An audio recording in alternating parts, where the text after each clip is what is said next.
Hey, what's up? Scott Balkum here with Imagination Creation Films, and today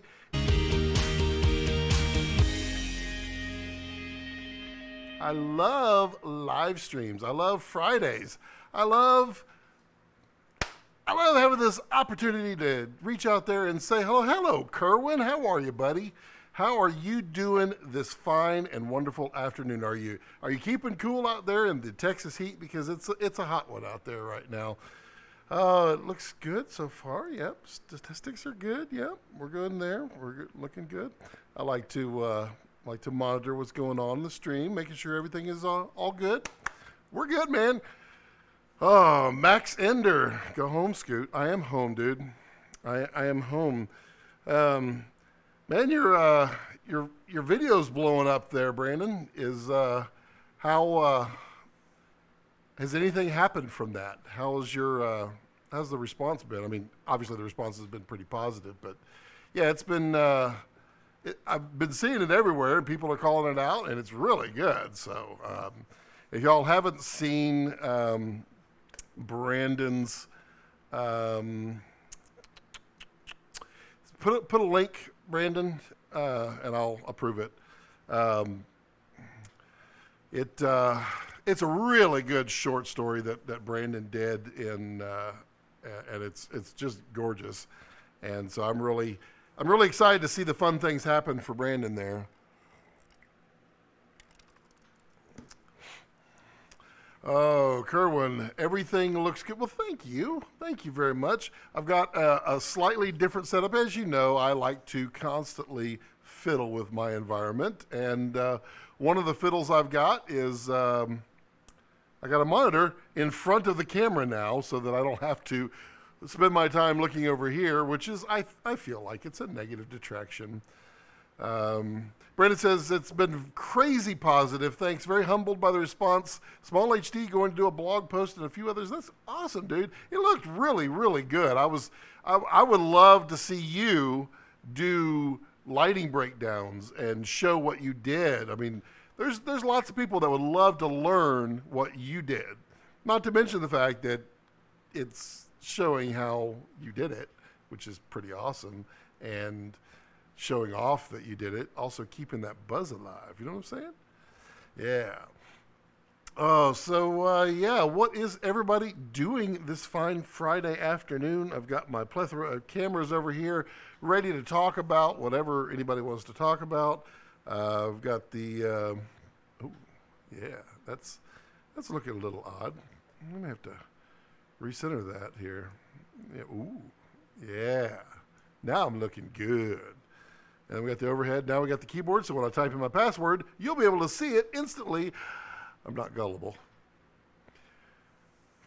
Kerwin says, I've been inside for most of the time until I got my Reliant Energy bill for $376.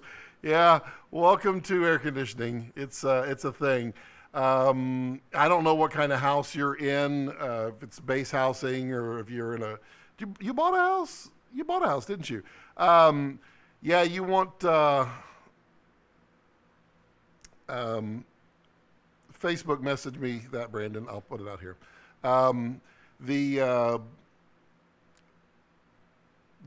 The attics are huge in Texas. Very important that you get lots and lots of insulation up there, or else you're just going to pay through the nose.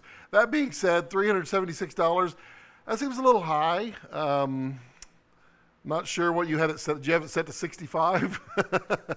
Probably not the best choice. I mean, hey, Kylan, heyo.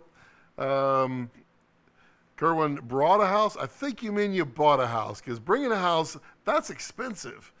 Yeah, you might check your attic insulation and see what kind it is. How old is the house is another question. There's lots of things you can do in Texas to get that electric bill down. Could be the air conditioner. Unfortunately, that happens. I mean, I've had $500, I've had $600 air conditioning bills. Dial-up ISP, where everybody would dial up into my ISP at the house. It was a 1,400 square foot house, and I had a $600 a month electric bill because of all the servers, and oh man, it was a pain in the rear. Kylan, how's your Black Magic G2 going? I saw you got your G2 there from Precision Camera. Got the last one. That's cool. And so you should be shooting great and amazing things now, I hope, because that's why we buy cameras. Let's see here. Facebook. Wow, why is this thing so... That's weird. My mouse does not like being so far away. Oh, Kylan, you had to have it shipped to California. I got you. I thought you were in Austin. I guess, well, okay, that makes sense. It's a for Scoot. There we go. Copy, link, location, and paste it right here. So, no, not that. Don't do that. Let's see here. I'm going to click on this. There we go. All right, so if y'all haven't had a chance to watch this video. I mean, don't do it right this second. Do it like after the live stream. But this is a short that Max Ender here, Brandon, shot. Really well done. Take a peek at it when you have a moment. And yeah, I mean, that's what we do here. We like to share the knowledge and share everything. And I'm proud to say that Brandon is a friend of mine, and you know he's someone that I learn from every day. Kylan says couldn't fit it on the plane. Oh wow, that's well. I mean, it'll get there. It'll get there. Just came out here for my sister's production. I got you. I copy that. Well, you should have it, right? Is it not there? You should have it. I mean, that's it's not that far. Ooh, keep my monitor. Don't do that. Oh yeah, good times. Yeah. So Brandon's shoot that he did. They had this like old abandoned warehouse that he showed me pictures of a while back, and something else that they were working on with other people. And I mean, it's an amazing location. I think it's a secret still. I don't think he'll share it, but it is epic. And when you watch the video, you'll see it. I'm not going to play it live here just because that's not fair to Brandon. I'd rather him get the actual views. And Aster, there's supposedly, nope, it's not doing it.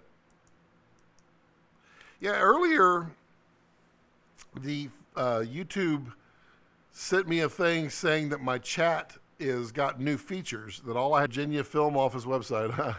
It arrives today at 6 p.m., but I won't be back until 8 p.m. Well, I'm assuming you're going to get it, right? I mean, you do what you got to do to get that camera. Did you get your... does it come with a V-mount back plate? If not, you need to get one, because I know my Ursa Mini did not have the rear V-mount. You had to buy that plate, which is like $99. Make sure you get that. Brandon says an unused warehouse in Orange, Virginia. It's pretty epic, and when you fog it up and you get some beams of light going through, pretty nice. There's lots of cool things that Brandon had mentioned. I really think he should do some type of write-up on the production itself, not just the write-up for the whole thing. I think as a DP, Brandon should share that information because a lot of people can learn some stuff from him. He shot it on Gemini, right, at 48 frames a second, I think. So it's all in kind of 2x slow-mo. Looks really good. Yeah, let's see. It's funny because I've got monitors here and there, and I still keep looking over here. Oh, well, can't win. I think ideally I would like to have the monitors mounted just in front of this, just in front right here at that level. That would be ideal, I think. But, it varies a bit. Oh, I'm getting texts. Oh God, I'm selling a car on Craigslist. The scammers are just relentless. It's amazing when you post something and 5 minutes later you get a text that says, "Hey, you still have it?" I just posted it. And then, yeah. Brandon says, Warehouse Gemini, one scene was 48, the rest was 24. Sunflower Field was helium 60. Oh, nice. So how long did you shoot that over, Brandon? Because was that your helium before? Have you been piecing this together over time? That'd be an interesting story. Kylan says, my camera needs to be signed for, so I'll have to wait to pick it up tomorrow. I got a full easy rig with a DJI Ronin set up and a V-mount plate that fits on the DJI. Excellent. Perfect. I always thought that was weird. Black Magic says, oh, we're doing that just so people can choose gold mount. Okay, so just include one or the other. I mean, seems a little weird. Span of 8 months. Wow. Wow. So were they all like friends of yours? Is that how you were able to keep them over 8 months? That's wild. That, yeah, that's pretty impressive to keep that momentum and keep it. Because I lose interest in a project if I can't keep constant attention on it. It just bothers me. I've got so many. I was just looking at them today. So many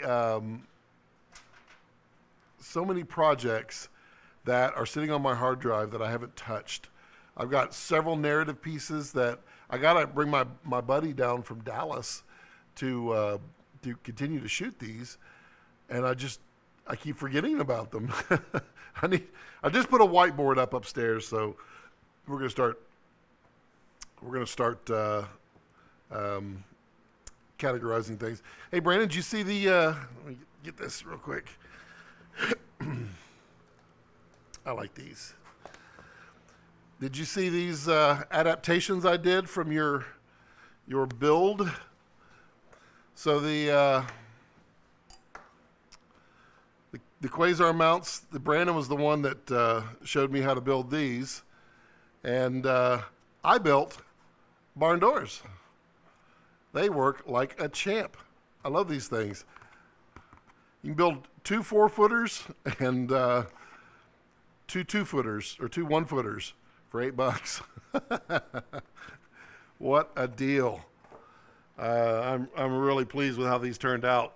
I've got a full breakdown on how to build those, a full tutorial, including my inability to tear duct tape or gaff tape on Monday. So be checking the channel for that. I shot all the sunflower stuff in 20 minutes. Yeah, you had golden hour. Warehouse was 1 10-hour a day in the winter. Well, that probably helped because everybody was dressed up. 28 people worked on it. Wow. Small HD blog and others should shed a lot of light on how it happened and how it came about. Well, indeed, I want to know how you made that. Monday. It's you can build it out of foam core or coroplast, I think it is called. That's the corrugated plastic that they actually use on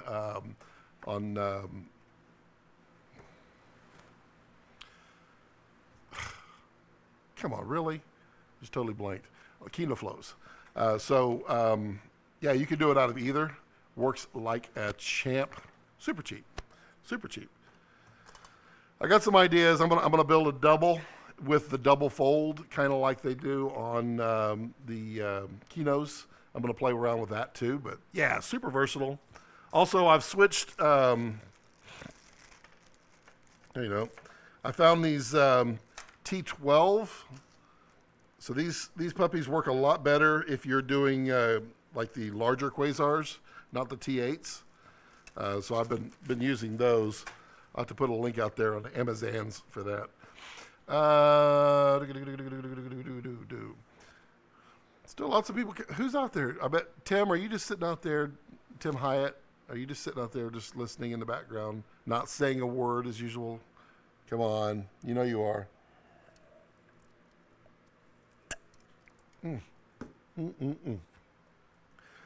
So let's see. I got another video coming out on the DJI. I really wish they would just throw out some firmware for this bad boy and fix the things that, I mean, every single one of my complaints, well, 99% of my complaints can be fixed with firmware. and nothing yet. Also, audio adapters. Come on, DJI. You really are going to have to figure out how to get an audio adapter to work on this thing. That is one of the biggest problems that, I mean, I would love to use this thing as a full-time vlog cam because everybody just enjoys to see my vlogging, but no audio interface. Yeah, I mean, but it's really cool. Really not good in low light. Really not good. But neither is the GoPro. I find it hilarious when people go, "Oh, the GoPro Hero 7 Black is so good in low light." No, it's horrible in low light. I guess compared to the 4, it's better than in low light, but it's horrible. Make sure we're not dropping frames. Yeah, we're good there. I mean, the G7 is better at low light than the DJI. A7R3 is far better than that one. This little phone guy, I think it's better than the DJI. Hey, Brandon, how many aluminum or stainless steel cups did you end up with from Cinegear? If y'all saw Brandon in my Cinegear vlogs, he was there. So now you can put a name to a face. Max Ender. Max Ender sounds like a Duke Nukem foe. Hey, it's Max Ender. Yeah. Oh, what is going on? Waiting for approvals on some spots that I've been editing. Trying to figure out what to do with the YouTubes to really branch it. I'm really kind of bummed. I've seen. Sorry, using my cough drop. I've seen several channels that they're not filmmaking per se, but they start and in 1 year they get 15,000 subscribers, and they're not fakes. They didn't buy 1,000. They've got like thousands of subscribers, and mine just goes up very, very slowly, and I'm not really sure what it is. I don't know. I find that really odd. Brandon says that was a super fun time. It was a super fun time. We're going to have to figure out how to do that where it's not like 2 months in a row. We got to space it out over the year. Kylan says what's a good matte box for around the 300 mark? That would fit on the Rokinons. Like the Bright Tangerine with accessories, it was around 600 to 700. Yeah, Bright Tangerine. I mean, I love the Bright Tangerine. I cannot answer because you said a good matte box for around 300, and there's just not any. You're going to be ending up buying Chinese, and it's not going to be good. I mean, I can't tell you. I would. I mean, I really can't tell you which one to buy. I mean, even Tiltas are more expensive than that. Yeah, I don't know. What was that? I don't know. Video game screen name. Mine was Phalanx. Tilta, you think Tilta's got one for that price? I don't know. Let me see here. Tilta matte box.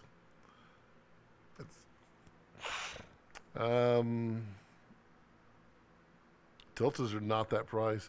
There was one, I don't know, was it F&V? The people that made that really inexpensive follow focus that everybody was buying, I thought they made a matte box. Yeah, I mean, the Tilta 4x4 is $449. I would absolutely buy that Misfit Atom for that. ICANN 450, yeah, I mean, there's the Tilta T05. I used to have that one. I don't like it. It's very heavy. I sold it. Everything that I see out there for that price is garbage. And you need to know that going in. You're going to buy it. It's going to say it's carbon fiber. It's going to say it's lightweight, and they're going to put those donuts in them. They have these like rubber donuts that are made out of like neoprene mats, like they're half-inch thick. They actually weigh almost as much as the matte box, and that's how you're supposed to keep the light leaks from your lenses. I don't have an answer for you there that's of value. I mean, you're really just going to be batting and trying to hit something on Amazon. I mean, even used, I don't know, maybe if you could find one on eBay, maybe find a Misfit Atom on eBay. I don't know. I wish I had a discount code. I don't. I would absolutely happily share a discount code with anybody if I had one for Bright Tangerine, but I don't.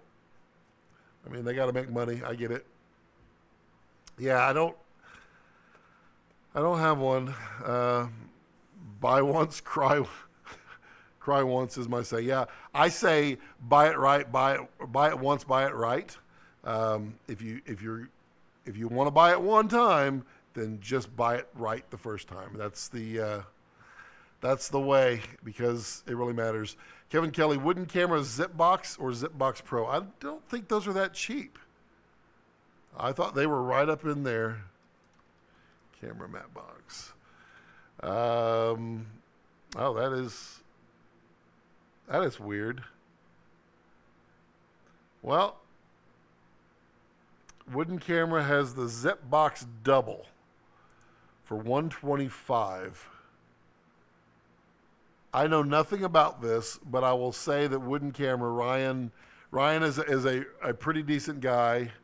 So it's probably not going to be garbage. Yeah, try the wooden camera here. Let me send the link. Copy, paste. Try that link there, Kylan. Tyler says, "Hey Scott, saw Misfit Atoms a few minutes ago on Facebook. Maybe Video Village for $50, I think. Yeah, that's getting closer. I mean, I would strongly recommend Bright Tangerine, but I mean, wooden camera, I could cope with it. I wouldn't want to.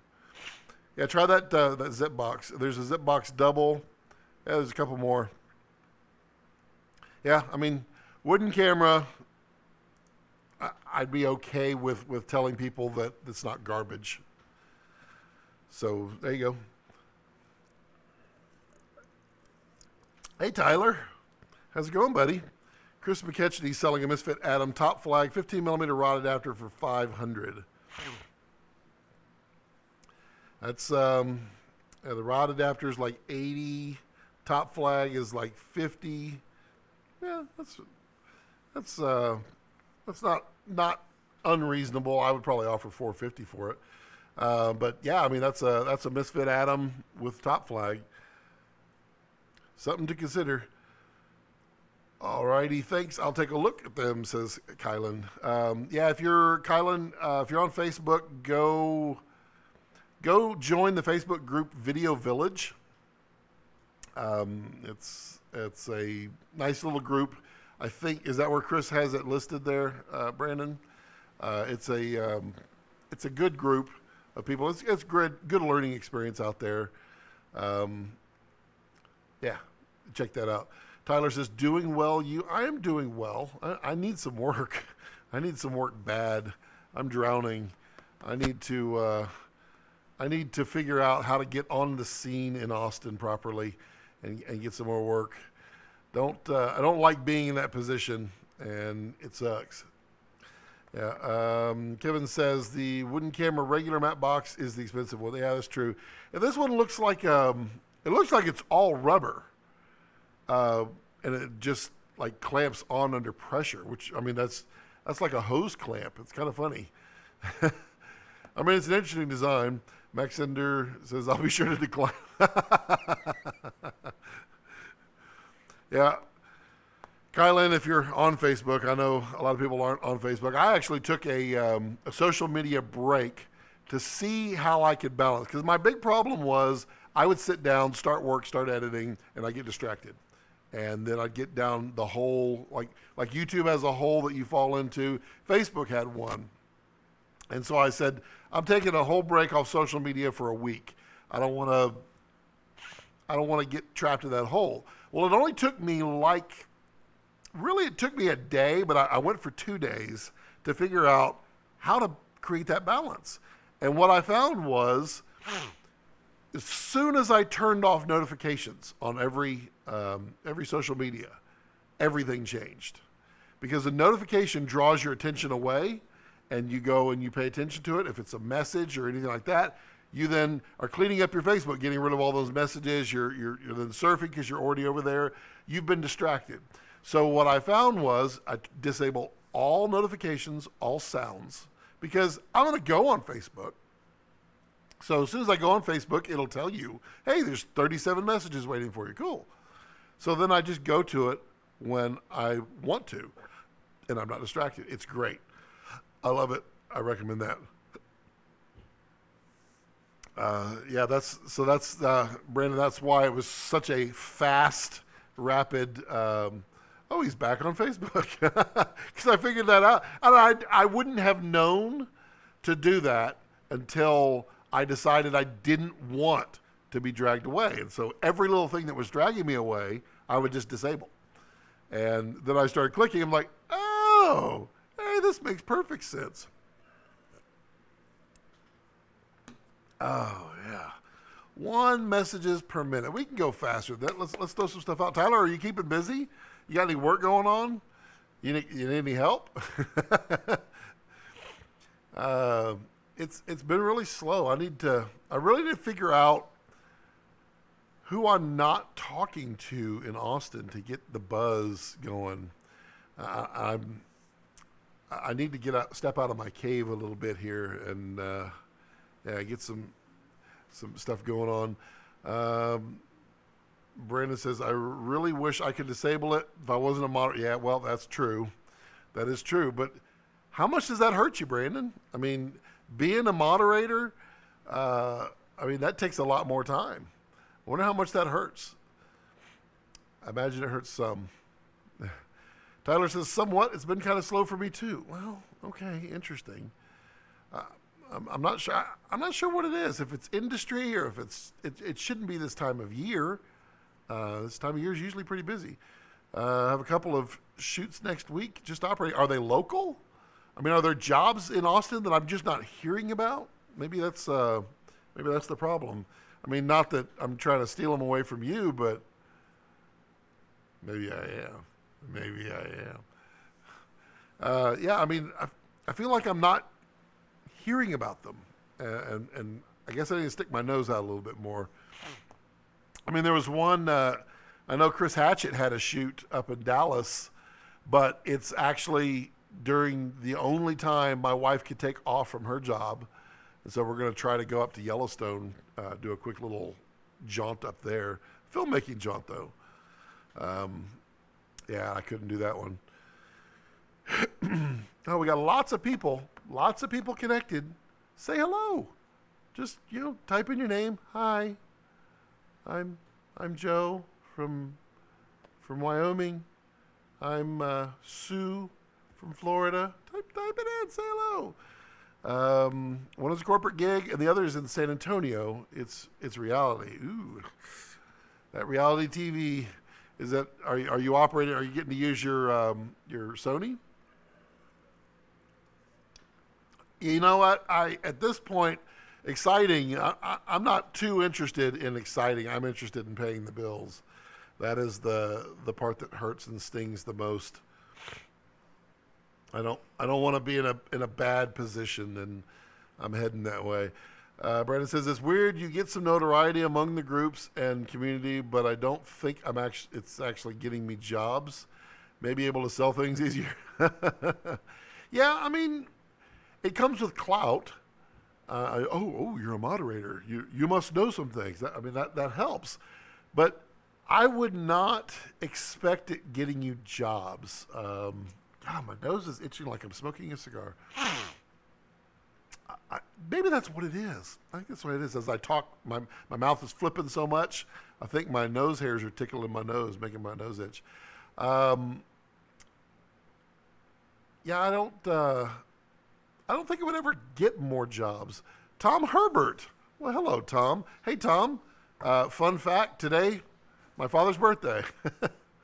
I miss my dad. Um, Brandon says, I guess moderating is like public service. It is. It is, but I mean, it does come with some authority and some credibility. So people are more apt to probably look to you for advice and such, just because you are a moderator. But I would say your short film probably means more for work than moderating ever does. Um, Tyler says, I'm DPing a reality show and just opping on the corporate one. That's interesting that I've got a buddy down in San Antonio who he's tied in down there with I guess the scene with which there's not really much. He says it's completely dead. So I'm wondering if he is struggling like I am, just not knowing where to find these jobs. Um, that is a distinct possibility. I mean, I'll be the first to admit I do not seem to know where to plug in for these jobs in Austin. But I'll travel anywhere in Texas. I've got the van. I will travel. I'm happy to do some jobs. I love to do more corporate stuff. I enjoy that. To me, it's fairly easy. It's air conditioned. That's always one of my fun things. But I won't complain. DPing the reality show and just opping on the corporate one. That's interesting. How long are your reality show shoots? Is it one scene, or are you doing one episode? What are you doing? I'm interested in hearing that. Man, Tom, that's a name I haven't heard in a while, man. Good to see you out here. You're not the only one, man. All of my contacts have been silent most of the summer. I wonder, that Discovery Channel article that came out. I feel like that is almost the straw that's going to break the camel's back. Right now, everybody's cutting costs. TV, they don't know what to do because they're trying to compete with like a Netflix and every other streaming service out there. And so the whole commercial thing is going to be tough for the future. What is it going to be? Because if I'm paying for streaming service, I don't want commercials. So if I don't want commercials, what are the commercials going to be for? Social media? If social media becomes the commercial outlet, people won't be on social media. So I think like a lot of creative houses are trying to figure out how they can continue to make the same dollar that they've been making in the past. And I think that has to change. I think the size of crews have to change. I don't want them to, but I think they do. I think the Discovery Channel, where they're saying they're going to require production companies to bankroll the entire operation and then sell the final product to Discovery only when it's complete the entire season, I think that is another recipe for disaster. I don't know. I think it's weird. Tyler says the only thing I can guess is that there's more competition and they're just not winning the bids. Yeah. There is a race to the bottom. And I think right now it's, a drowning person is going to grab onto anybody they can. And so if a job that was normally they get to bid 12 grand on, and somebody bids 7 and they could potentially do it, they're going to take the 7. The people that are bidding 12 are not getting the jobs. I'm not bidding 12, so I don't think that's it yet. I'm not bidding much at all. Brandon says, all of my work has been coming from agencies lately. I work through a middleman who upsells my rate and take the profit. Yeah, Brandon, you're dealing with a double profit there. So your middleman is upselling you, and the agency is upselling and profiting on top, which really stinks. But, I mean, if you're getting work, you're getting work. That helps. It says it sucks, but I'm almost getting my rate. Well, that's cool. Tyler says they follow 3 different people. Oh, we lost connection there. And we're back. That was weird. Huh. Well, I'm back. Tom, there are no ignorant questions. Feel free to ask away. I happily answer all kinds of questions. Max, how'd you get your contact in the agency you're with? Sorry, Brandon. Now we're reconnected. Wow, what's going on? They need to stop working on my internet. It's back. We're back. We're not dropping. We are reconnected. That's good. Tom says it's just a lack of networking. I assume that there is, just like any other business, people have to know you exist before they can hire you. Oh, absolutely, Tom. And that is definitely something I feel like that that I'm, well, be honest, failing at. I network all over the U.S., but my networking skills in Austin are fairly light. My networking in Houston is fairly light. My networking in Dallas is fairly light. I feel like, I've worked with several jobs that have come from elsewhere, agencies that are from Boston and California, and they come here, and I'm able to do those jobs. But it's the local talent pool that maybe they don't even know I exist. I mean, it's certainly possible. I'm back. I keep my internet connection out here in the middle of nowhere is. So I should be back. Everyone should be seeing me. I don't see any more drop frames. I dropped twice though. That's bad. That's actually fairly. It's been fairly common previously a month ago. I've been pretty solid lately. It's back. Yeah, when I dropped, everyone dropped off. Come on, reconnect. Everybody can.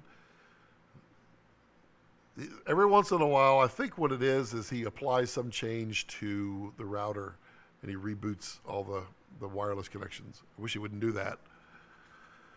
I've heard him do it when I had a problem. So he bumped everybody else off. So I'm assuming he does it a lot more often. Yeah, Tom, I really think my networking, my local networking is failing. Not back for you. It shows, let me see here. Let me see if I'm live.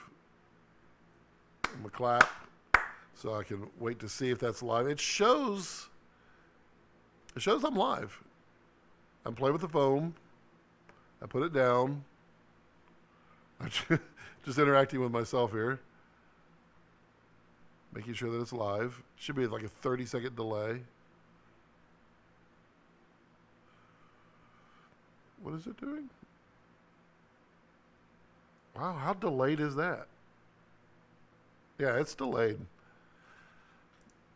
I try not to make it that delayed, but there is a bit of a delay. Okay. So it should be back, but definitely there is a group of people in Austin, and there's a lot in Austin. Tyler probably knows several of them, and Tyler's like, I don't want to introduce you. But I feel like there's some people that I need to introduce myself to, and I don't know who they are. And that comes with, going full time without being fully prepared, and that's the struggle I'm dealing with. But kind of expect it. I did not expect it to be a bed of roses. I think, a lot of it too, I need to start reaching out to businesses and talk to them about getting their message out and just trying to be like the one-stop shop to fill in those blanks. The small town that I live in, that's really hard to do because, the stores that are there, they don't know who to advertise to. They don't even know about social media, really. It's kind of a really tiny town. I need to apply more efforts. That's certainly the way that I would do it. Tyler says, haha, most of the people I know are working as gaffers, ACs. You know what? I will do it. I will do it.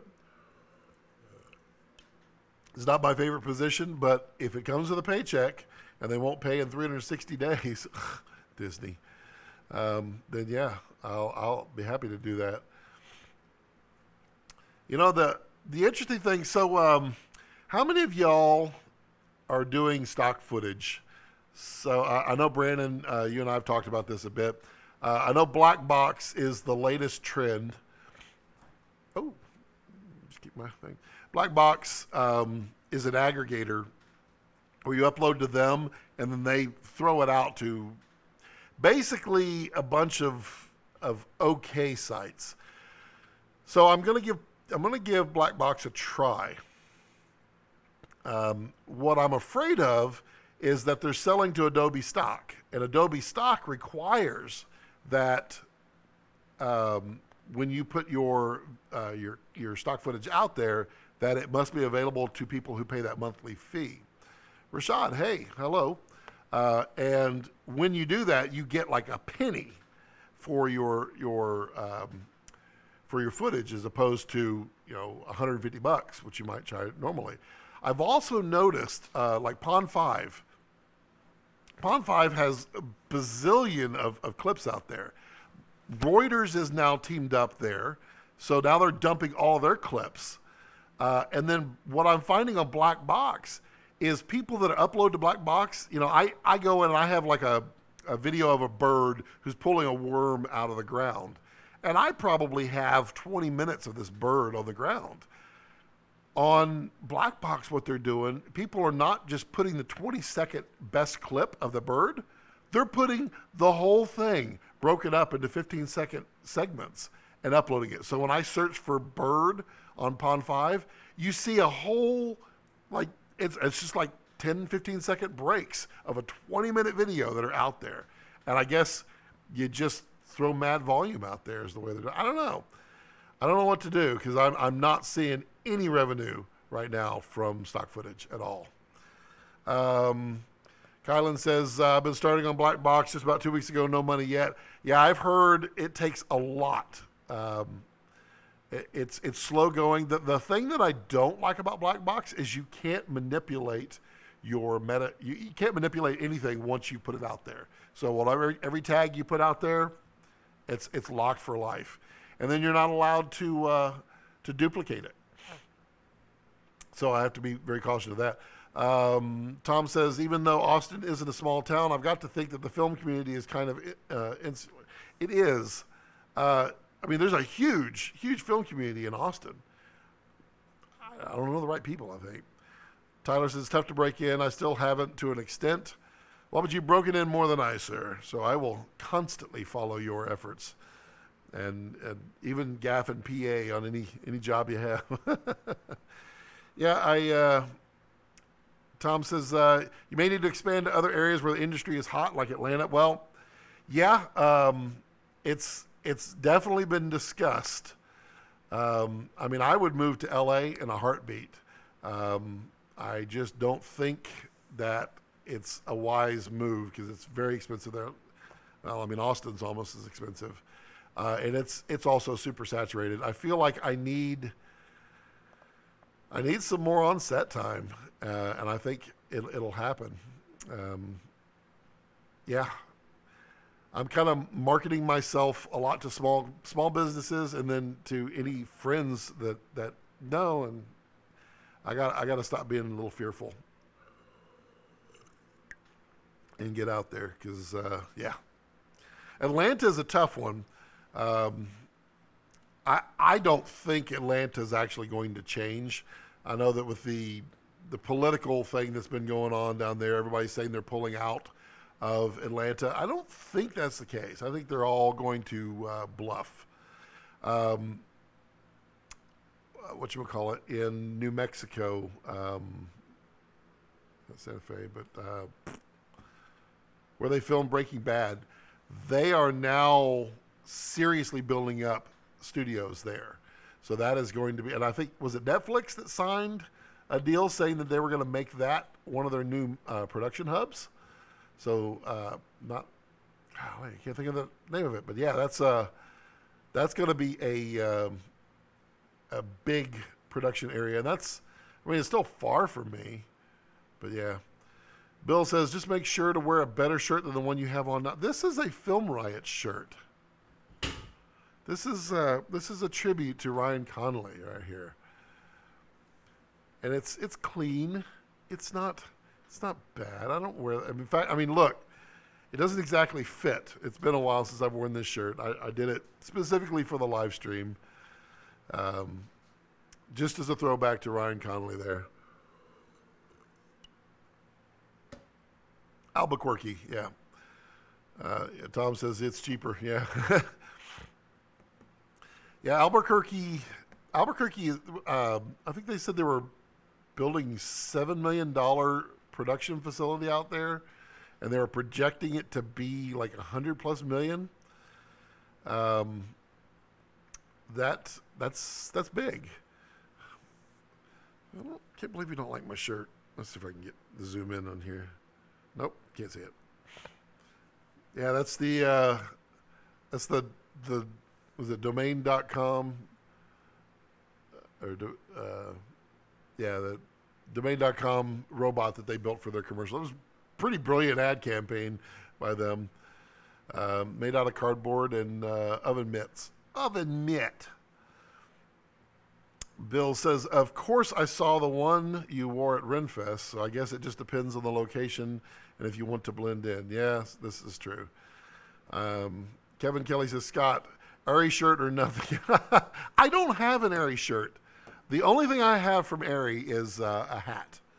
And that was really tough to get. I was really kind of dumbfounded. It was last year at NAB, and I went there. I was like, look, I just want to get an Aerie hat. I'll buy one. And they're like, we only have them to give away, and we've given away all of ours today. It was like 10 o'clock in the morning. I'm like, what? He says, you have to be here first thing in the morning. So I got an Aerie hat. But it wasn't an Aerie hat. It was I forget which one it was. I really just wanted an Aerie hat. I got my Panavision hat. I don't have a Panavision shirt. Tom Herbert, it doesn't matter what industry you're in. Everyone wants to do more with less. This is true. I mean, everybody's trying to make more profit, and everybody's trying to squeeze more out of it. I always throw the analogy of Walmart. Walmart has figured out a way to make more money on the stuff that they have, but every year people come to Walmart and say, hey, we want to increase our prices. And Walmart says, no, we want you to decrease your prices. So Walmart built into the contract that you're required to lower your price every year by whatever percentage. So that's why every year that product goes away and a whole new product comes in. It's odd. I forget, there's a really good industry that does that, where every year, well, it's cable. Every year DirecTV goes out and says, hey, we want to charge more for our for access to our satellite. And every year the affiliate says, hey, we want to charge, we want to pay less to be on there. And so they fight and they disappear and then they come back. Yeah. It's a thing. I know I like to make more money, but I mean, I'll take less to make money. I like money. I have a little. I'd like more. Gerald says, here I am, fashionably late as usual. Hey, Scott. Hey, Gerald. You're not fashionable. Well, I guess last time you caught the intro, so it's you're late now. You're on time before. Good times to be had by all. At least the live stream is back up. We've dropped several times. I didn't get a very good lunch. I'm starting to feel that. I made a really delicious Italian dish, and I made like tons of it, and we ran out. Bill told me it was an Italian. I disagree, but it was noodles, 4 kinds of cheese, Italian sausage, smoked sausage, mushrooms, cream of mushroom soup, garlic, pico de gallo. What else was in there? I think that was it. And basically all the cheese got melted into the noodles once they were done. And then we built a sauce, some olive oil. We built a sauce out of the meat and tomato sauce and rotel, but drained. And then we made that giant sauce and mixed them all together, and it really was tasty. It had a little bit of spice to it. It was kind of interesting. I'll probably make that on my Raw Cuts channel, just for fun. If no one's subscribed to my Raw Cuts, swing on over to Raw Cuts and see what I'm up to. I'm up to 17 subscribers. Always a good day, but that's the one I don't really do much except for vlogs on there. Kylan says, thanks for the stream, taking off now. Going to start heading for the plane. Kylan, pleasure. It was a pleasure meeting you last time, and glad you got your G2, and look forward to seeing cool things in the future. Let's see here. Man, we got a lot of people joining. I like that. I got to figure out what I'm going to snack on, though. I'm going to have to eat something soon, or I'm just not going to feel well. I don't really have anything. I'm not going to crunch on chips. I had a bowl of cereal for lunch. Not that good. I'm one of the 17 subs. Thanks, Gerald. Appreciate you, buddy. It's how are the videos? They're pretty lame. They're just more vlogging style, and that's what it's for. It's just for everything that's not filmmaking. I don't want to clutter this channel with non-filmmaking stuff, and the other one I just kind of want to do my thing. And I don't even think I'm going to monetize that other one. I think I'm just going to do whatever. Did y'all see that guillotine channel that Corridor is doing? They built a guillotine, and then they're just basically chopping things with it on their channel. They asked what they should chop next, and I think I'm winning right now on the request. I said to put some non-Newtonian fluids. For those of you who don't know what that is, it's like cornstarch when you mix it with water. It's a solid under speed pressure, but it's a liquid under normal. So if you put it in your hands, it flows out. But if you punch it, it will stop your hand. So I think a non-Newtonian fluid would be a really interesting thing to chop through. And it had like hundreds and hundreds of thumbs up. So we'll see if they do that one. That'll be interesting. Gerald says, I actually kind of enjoy those slice of life type videos. Your personality comes through well. Yeah, in a couple weeks when my wife and I take our trip up to Yellowstone, it is going to be a filmmaking journey as well. She doesn't get to go that often, and she really loves to do it. So it will give me an opportunity to be even more of a ham than I normally am, as well as vlog more, because now I won't have to be doing all the driving. So, I mean, that'll help. That is, well, I guess it's in 2 weeks. It's 2 weeks from today. We'll be taking off. We'll be kind of going up through Colorado. We're planning on going to Yellowstone. We'll see if the money holds out to get up there. But I mean, I really love Yellowstone, and I promised her I'd take her. So it just seems like a good fit. Plus, it's nice and cool up there. I really did enjoy Yellowstone when I was there back in August. It was really cool. That'll be kind of like a 10-day journey. Can't really go too long because she has to come back. She only got a week off from work. But it's a week. It matters. Yeah, I'm starting to feel the lack of food. Gerald says, the filmmaker side of me would also love to see you vlog during things like your camera set. That is my intention. My intention, and I can do that when I have someone. When I'm under pressure to get something done, like I'm traveling somewhere and I only have a few days to do it, so I got to maximize my setups. I typically don't want to vlog there because I want to get the actual shot, because I feel like the shot is more important than the vlog, because it really is. But when I have a helper, my wife's there, then she can hold the camera and she can vlog a little bit. And I'm having her be a little more, she's more involved with the channel. You'll see some stuff next week. The 3D set you'll see a little more of my humor come through. That one's on Wednesday next week. Mondays is the breakdown of these barn door lights. She's editing now as well, so not next week, but the week after, you'll start to see some stuff that she's been editing. She's going to participate more in the channel, so you'll get to see. She's not an actor.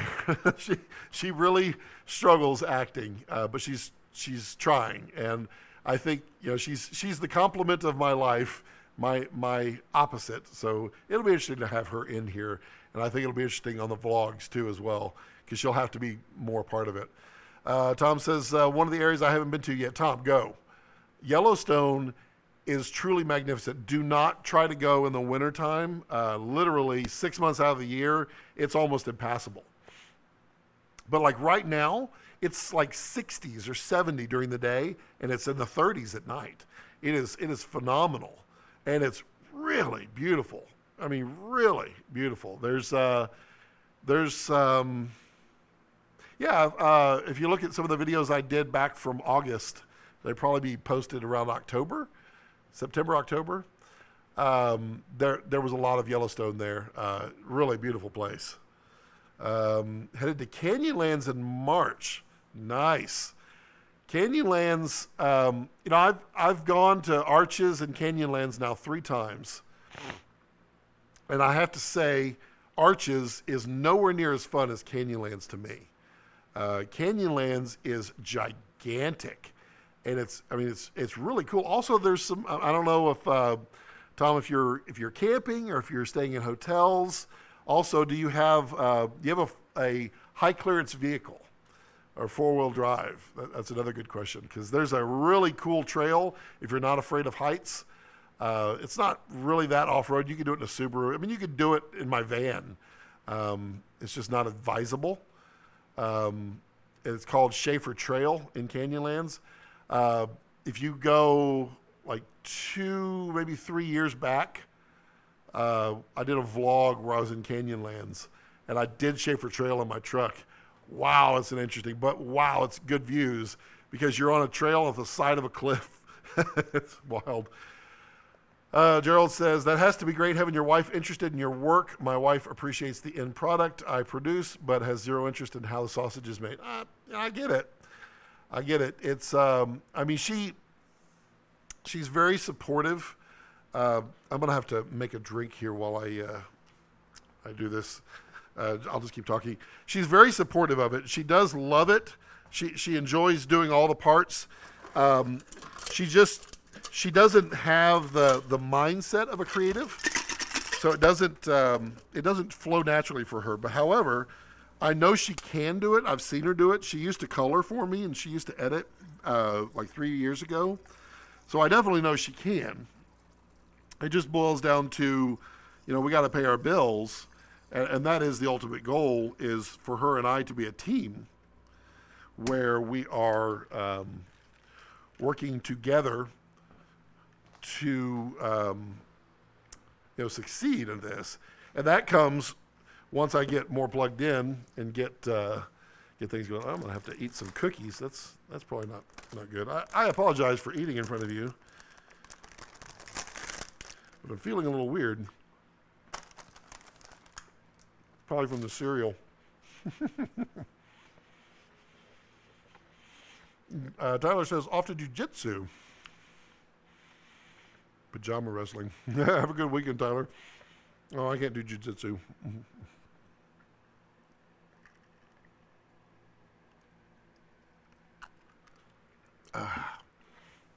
That's helping.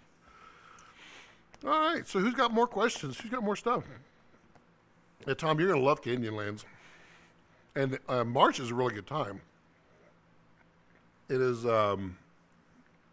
it gets very hot there in the summer, but the winter and the spring is really nice. I'm going to have another cookie. Also, if you are camping, there's campgrounds there, but there is just kind of north of the park, there is a it's like a dirt gravel road that goes back into some BLM land, and you'll find hundreds of campers and RVs back there. They they all set up. It's free. I mean, BLM land is great, and you camp off grid. It's great. Again, it depends on if you're camping or if you're hoteling or what have you. Canyonlands, there's definitely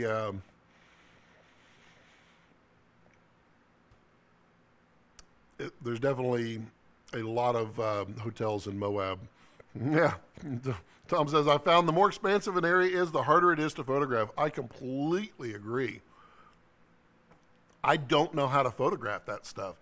When I did Canyonlands back in the spring, I was actually just looking at that footage today.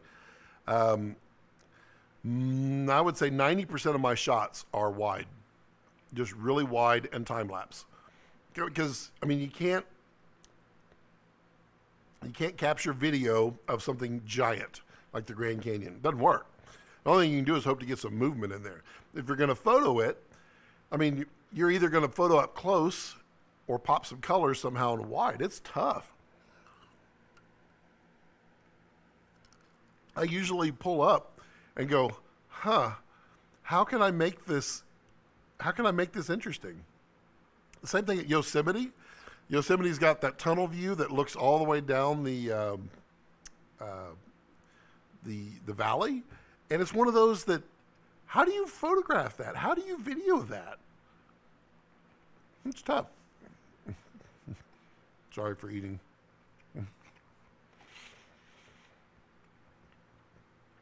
Good. Like the difference between Palo Duro Canyon and Caprock Canyon.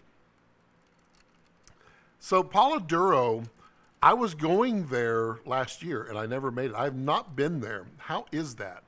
The way I saw it is like the campgrounds are in the bottom. And it's just kind of like flat land, and then it just opens up and falls off into the earth. Caprock Canyon, I don't know about that one. I have to find that one. I'm interested in more trips that I can do without traveling so far. I mean, Texas is kind of a pain in the rear because it's 7-8 hours to get out of it from Austin. And I would love to find some more interesting stuff in Texas that I can shoot. I mean, there's tons of it. That's why I really feel like finding some old abandoned buildings is kind of cool. I'd like to go hit some of that. They call that Urbex, urban exploration. I just love the way that old buildings look when they're photographed or videoed or just captured. It's really interesting how that translates on film. Tom, what are you shooting with now? Your photography.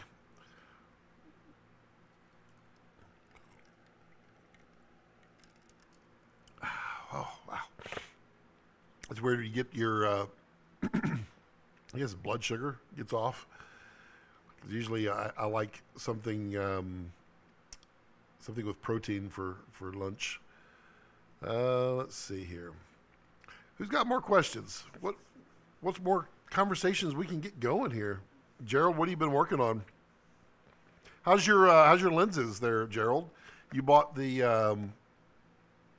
Mamiya lenses. Have you been playing with those?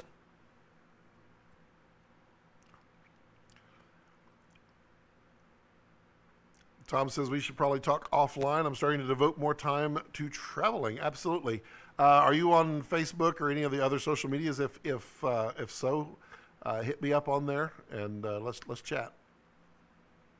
Traveling is good stuff, indeed. Pajama wrestling. I still like that. Let's see here. What all? Got lots of videos that we're going to be making here shortly. Um, oh, Gerald says still waiting on the delivery from Japan. Really? That is interesting. Gerald. I'm actually I'm this close to pulling the trigger and buying a Mamiya medium format film camera. Uh, I, uh, I've been dabbling with doing development and everything recently, and I've never done color film before. But now that I've found out just how easy it is to do color, I don't know why I never did color before on this stuff. So I'm thinking I already have the lenses, so I can just buy for like $200-300. I can buy a medium format Mamiya. I got the lenses. I can shoot color. It'd be a lot of fun. Tom says, I've been mainly doing still photos, but I bought a G7 on your suggestion and starting to build a rig. Nice. Nice. Are you shooting RAW and editing? Because that's where the G7 comes out. The JPEG in the G7 is not as good. Well, I mean, none of it is really ever as good as RAW. But when you start playing with RAW, that's when you really start to have some fun. And then the kit lens on the G7 is probably its weakest link. I mean, the camera is far better. And when I've thrown like the 24-70 Canon on this with a Metabones adapter, it's pretty phenomenal what you can get out of there. Gerald says the new open source camera with the upgradable sensor looks interesting. Octopus or something. Yeah, I've seen that one. I mean, it's interesting. It's probably going to happen. I mean, they're saying 2020 is when they're going to ship it. Something like that is absolutely going to happen. It's just a question of motivation. So open source has always been a tough one. What is the market and motivation to build an open source camera? I mean, yeah, everybody wants something for as cheap as possible, but are people willing to devote time to it to make it open source? Because their time is of value. I don't know. A lot of it'll be interesting because the advertisement, was it 12 stops of dynamic range? It wasn't a lot of dynamic range for that open source Octopus camera. Hey, Rashad. I have the 645. Haven't finished a roll yet, though. Well, I can understand that. It's always tough when you're dealing with digital. You're like, it doesn't cost me anything to film my car. When you're shooting film, you're like, that's not film worthy. I'm not going to take. No, I'm not taking that photo. It's not worth it. I get you. I would like to shoot the medium format stuff because you can get like. What do you get, like 10 shots on it, I think, when you're dealing with 120 film. Sorry, trying not to cough on there. Tom says, absolutely, what little I've done so far, yep. I bought the SLR Magic 8mm manual lens, and it's pretty great, and I have an adapter for all my Nikons. So there you go. Once you adapt, did you get a speed booster for your Nikon, or did you get just an adapter? So they sell the adapter and then they sell the speed booster. Speed booster is where it's at. I'm a huge fan of the Metabones, but there is that Vitrox or whatever. It's much cheaper, but allows you to get a much better field of view on the smaller sensor on the G7, that tiny little guy. But then you can run the larger, like your Nikon stuff with it. But then your camera starts to become huge again, so it varies. Tom says 15 on a 645. 15. Nice. Just an inert adapter. Gotcha. Yeah, I mean, as you dabble more, that adapter is the speed boosters are fun. Plus, you gain the shallow depth of field. So an f2.8 on this would be like an f2. You get to drop because of that. Speed boosters are a lot of fun. I'm trying to think where it went.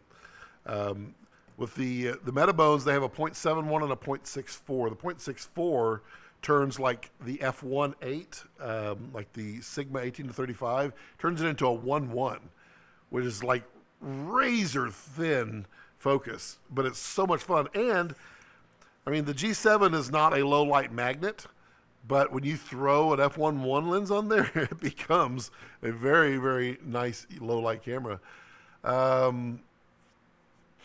Shoot, your video won't rewind. I got a call. I missed what you said about the Mamiya camera. Oh, yeah, Gerald, I was saying that since I already have the lenses, yeah, I don't have the DVR on. I felt like when I did that, things weren't working as well, so I turned that off. What I said about the Mamiya was I already have the lenses, so I feel like now that I've watched several videos on how easy it is to do color film developing, I think I'm going to buy a Mamiya 645. I think the Pro is the one that I settled on because you can get them from Japan for like $300. And then I'll just develop my own negatives and then scan them. I think the real problem with color film is really the print development rather than the negative development. The negative stuff with the kits that they have now, I mean, it's nothing. It's like 20 minutes and just temperature.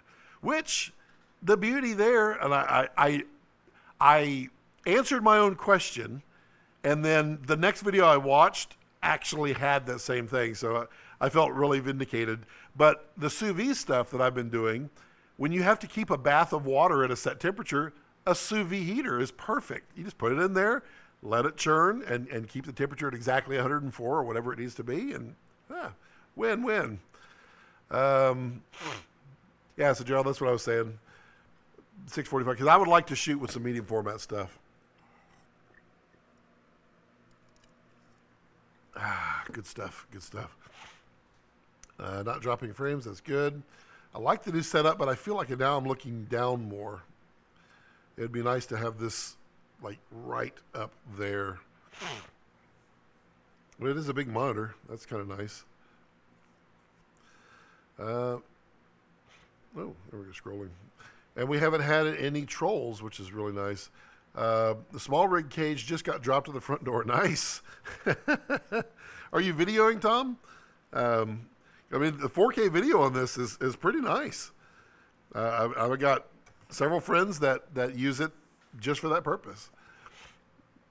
I mean, it does I mean, for the money, this is still the best camera out there because the only other camera that's $500 and that shoots 4K is that Canon.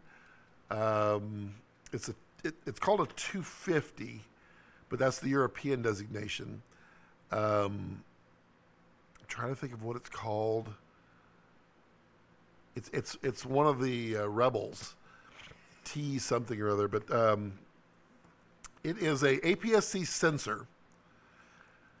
But when you shoot 4K, it crops to like 2.7, which is much, much smaller than the 2 on a Micro Four Thirds.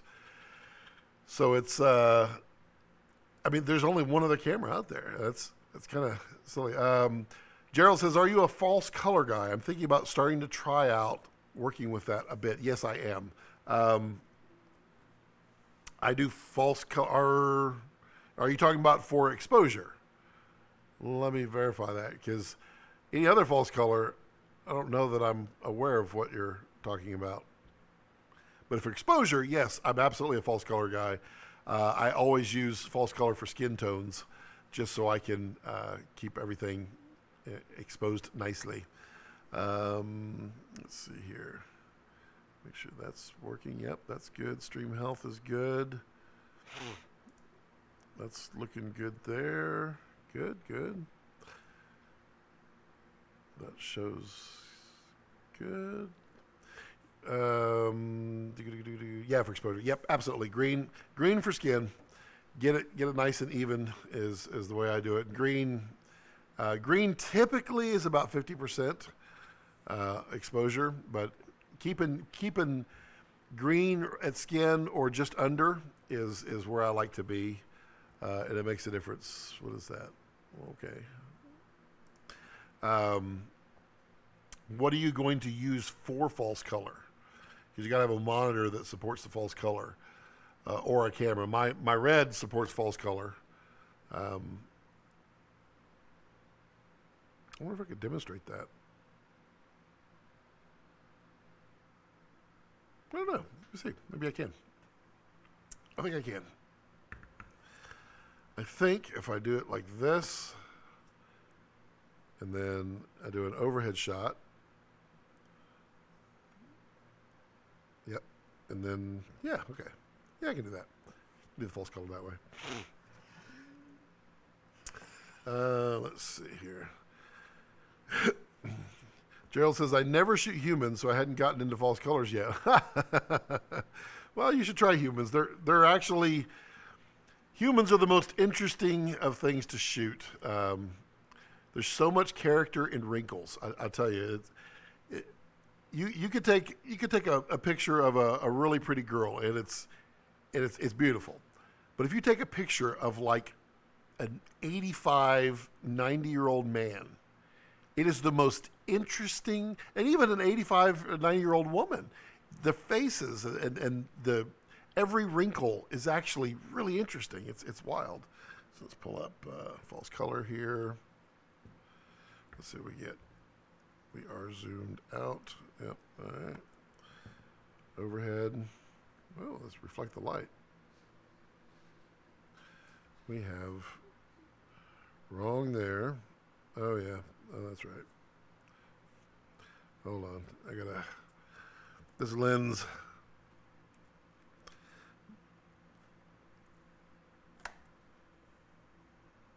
Come on. There's some flaw with the sigmas and the red, or the red mount.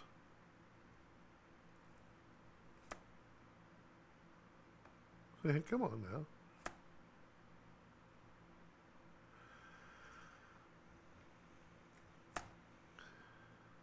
There we go.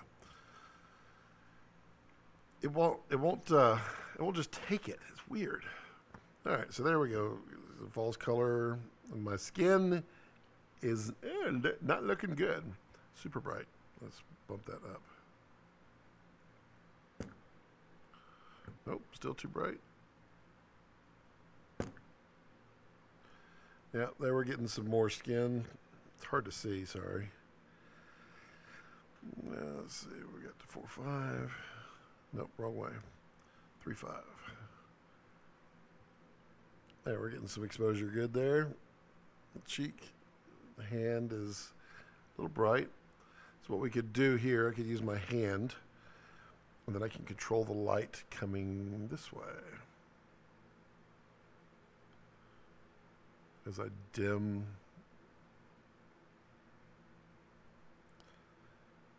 You can see that I can't get my hand to do it just right. But I'm dimming that light right over there. Using that for false color. But if you're not doing humans, I'm not sure, other than just nailing exposure, what grand benefit you're going to have. I mean, I do it because skin is the most critical thing to get.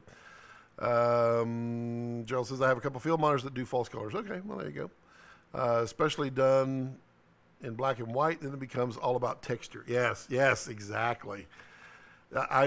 Some of the most interesting pictures I've ever seen were of old people where it's just grainy and raw. And you just look at them and you know that there's a story. You know that their face tells a story of life. And smooth skin does not tell a story. And that is what is so interesting to me about humans.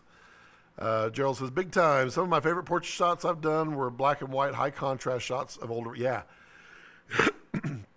That is, it is, I'm trying to think.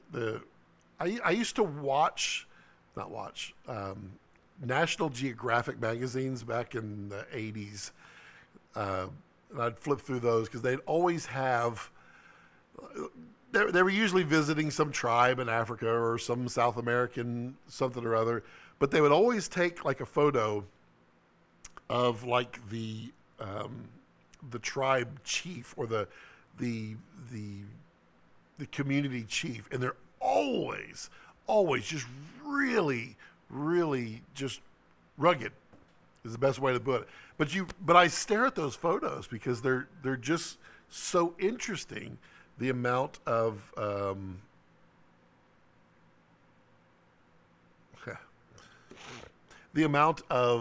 character that comes out of those. That was one of the things that always got me excited. All right, let's throw some more questions out there. Come on. Throw some for me, or I'll throw some for y'all. I'll throw a question for y'all while y'all throw questions at me. What is the number one thing you want to see on this channel? And I ask this periodically, but I like to keep it fresh. What is the number one thing, if there was only one type of video that would be on this channel, what is it that you'd want to see? That's my question for y'all while I wait for you guys to ask some questions for me.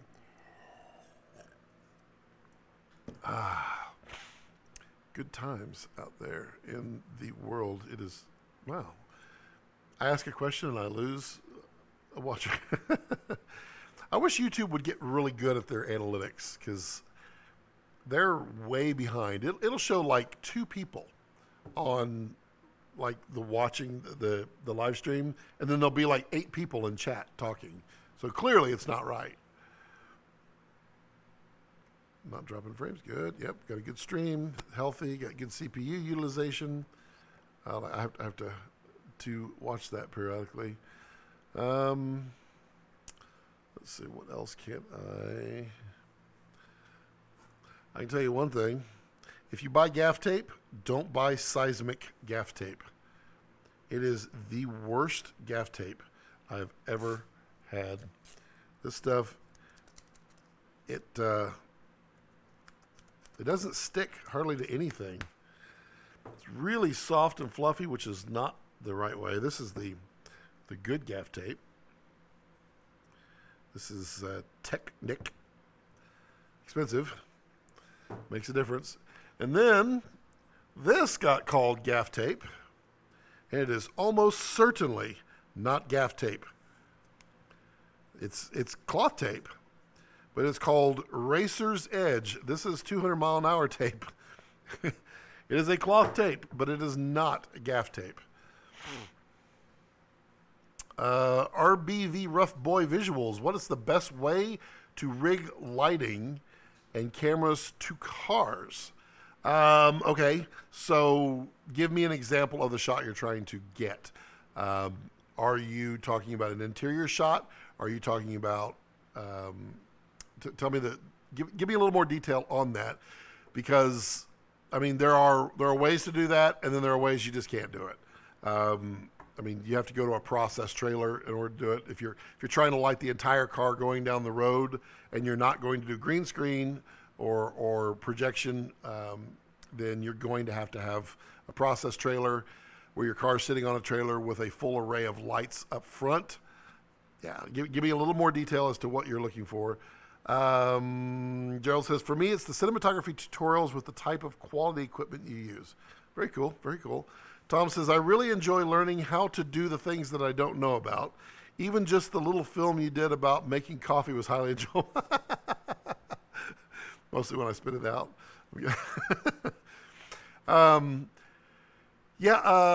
Cool. I like that. RBV Rough Boy. Yeah, tell me best way to rig lighting and cameras to cars. So, I mean, yeah, really need to know that scenario, because there's about 8 different ways you would shoot cars. You might be shooting from cars, or you might be shooting into cars. You might be shooting cars. All of those have various ways you would do it. If you're shooting on the side of a car or shooting the driver as they're driving, they would use what's called a hostess tray. Hostess tray, back in the old days when you pull up to Sonic, they would put a clip tray on the side of your window, and they would put all your food there. They make that for cameras. It doesn't go into your window. It actually suction cups on the side. All right, so here we go. Say we're doing a scene where two people with a parked car.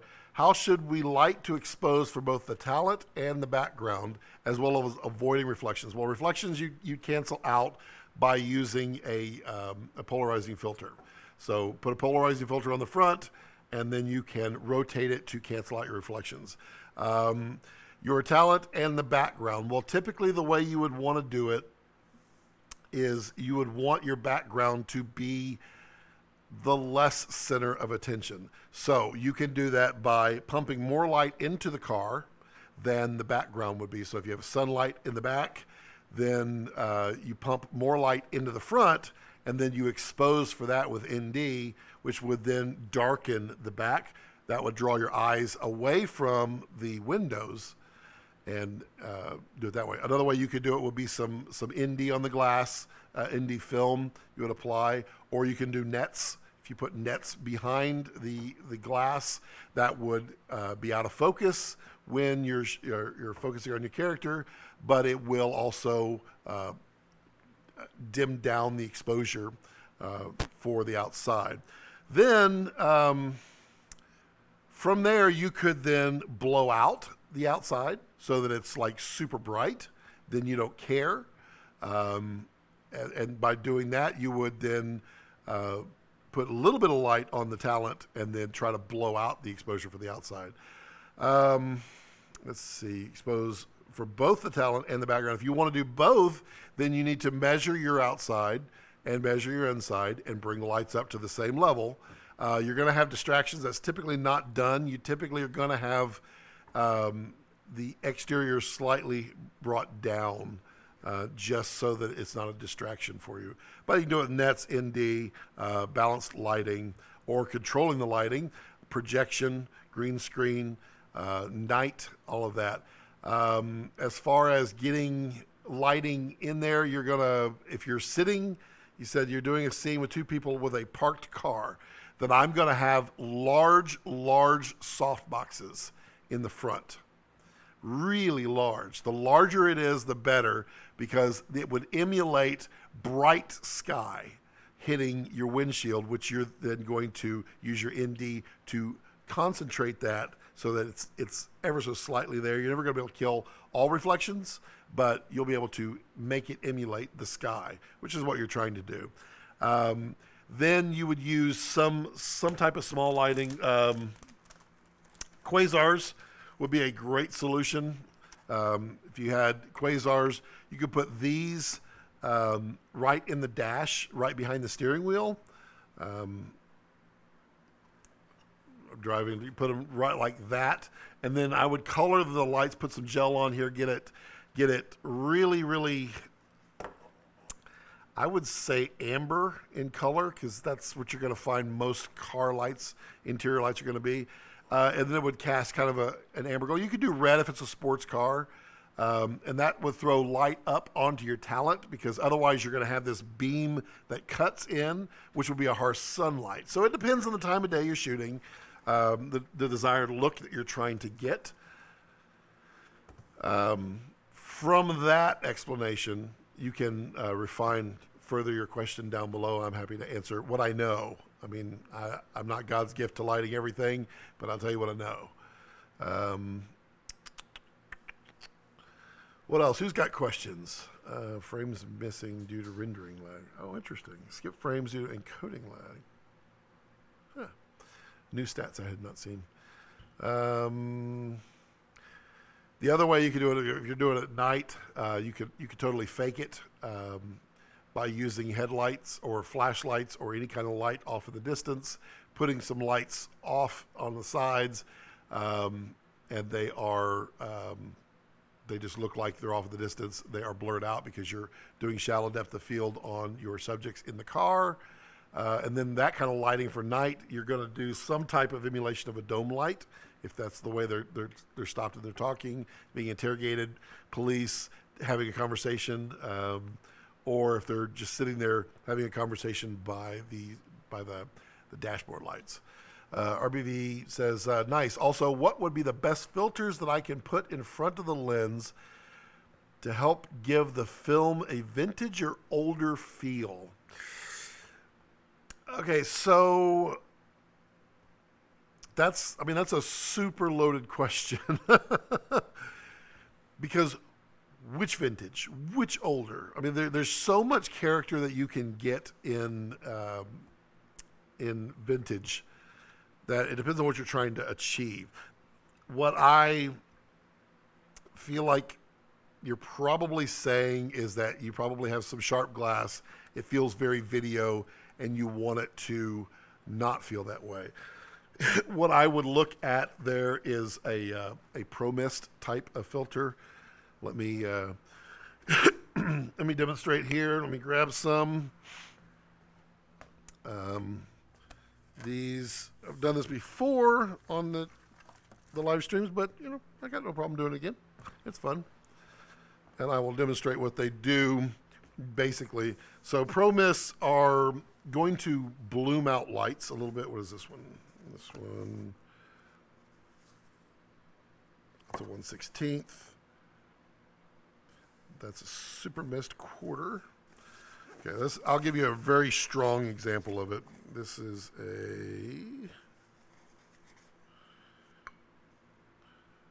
that's a, no, there we go. Can I read it? Okay, here's a black Pro Mist, and this is a 1, or no, this is half, isn't it? This is a half. So watch these lights back behind. See what it does? Now, that can give you a very vintage look. I'll put it right up against there. You won't see those reflections normally because that's just the lights bouncing off there. But you can see what how it blooms those lights a little bit. That Black Pro Mist is a very popular filter to do that with.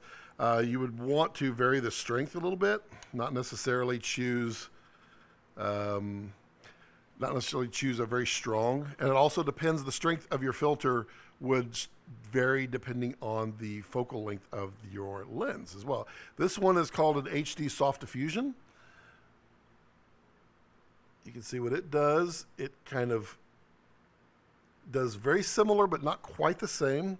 I should have a low-con filter in here. That's a polarizer. That's ND.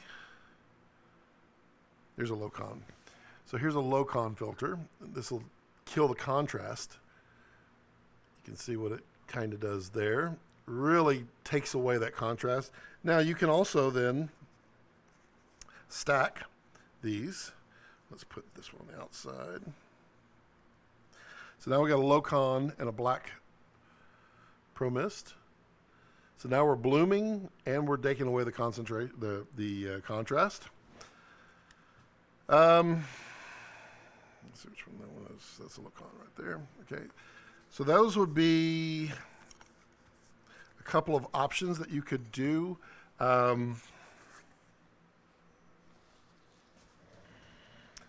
need to put this back in here. Those are by far the most popular. The other thing I would look at is renting a set of vintage lenses. I use Mamiya lenses. Grab one. I know Gerald is waiting for his to be delivered, but you can buy on eBay. You can buy these Mamiya medium format lenses, which means that they'll work no problem at all for full frame. Where are they? There's one. Nope, that's not one. There's one. Nope. Nope. Where's my Mamiya's? All right. There's one. There's one. There we go. Okay. So these Mamiya medium format lenses here, they are fantastic at getting that kind of gritty character look. They flare really nicely. This was the 130. This is my 45, isn't it? Yep. So this is a Mamiya 45 right here. See it right here. They are giant format lenses. They adapt really nicely to full frame with no problem at all. I don't think that would work if I did that. No. But they will bloom, they flare, they do all kinds of things. You can get these things for like $100 and something bucks. How much you pay, Gerald, for yours? Gerald, you just bought the 45, is that what you bought? This one, I think this one was like $140 when I bought it. And then the adapter, I think it's the Mamiya RB7 adapter to EF. It was like $19 on Amazon. And you can buy a whole slew of these really cheap. You're not going to find wide, though. Wide is really rare. Like the widest you're going to find is 28 because the medium format doesn't need to have the wide the wide lenses because it's already wide. But these are really cool. I really love these. They're heavy. They're old. These are from the 80s. These are the Secor ends. Secor C's, and then they have an N. So if you look overhead, see it says N right there, and then right here you can't really see it, but there's a C. So Mamiya Secor C. Those are the ones that you want. These are fully manual. There's no auto to them, and I mean they're just beautiful. They look really cool. I use these a lot when I'm trying to get some nice flair and some character, some vintage. I mean, that's the thing. If you want a vintage look, put vintage glass on it. You're done.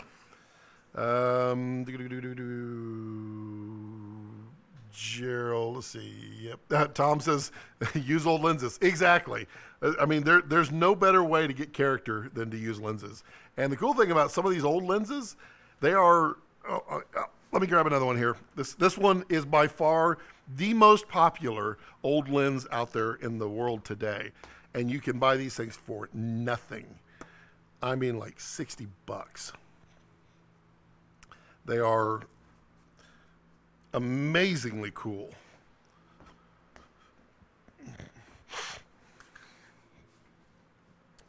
Which one is this one? This one is the...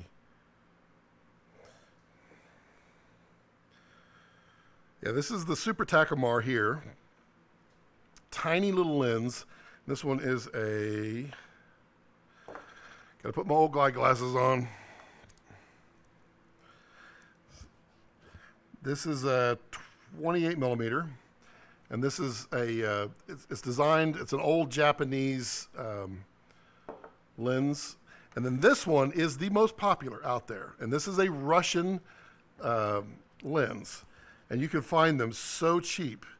It says made in the USSR right there. But these are called Helios. This is a Helios 442.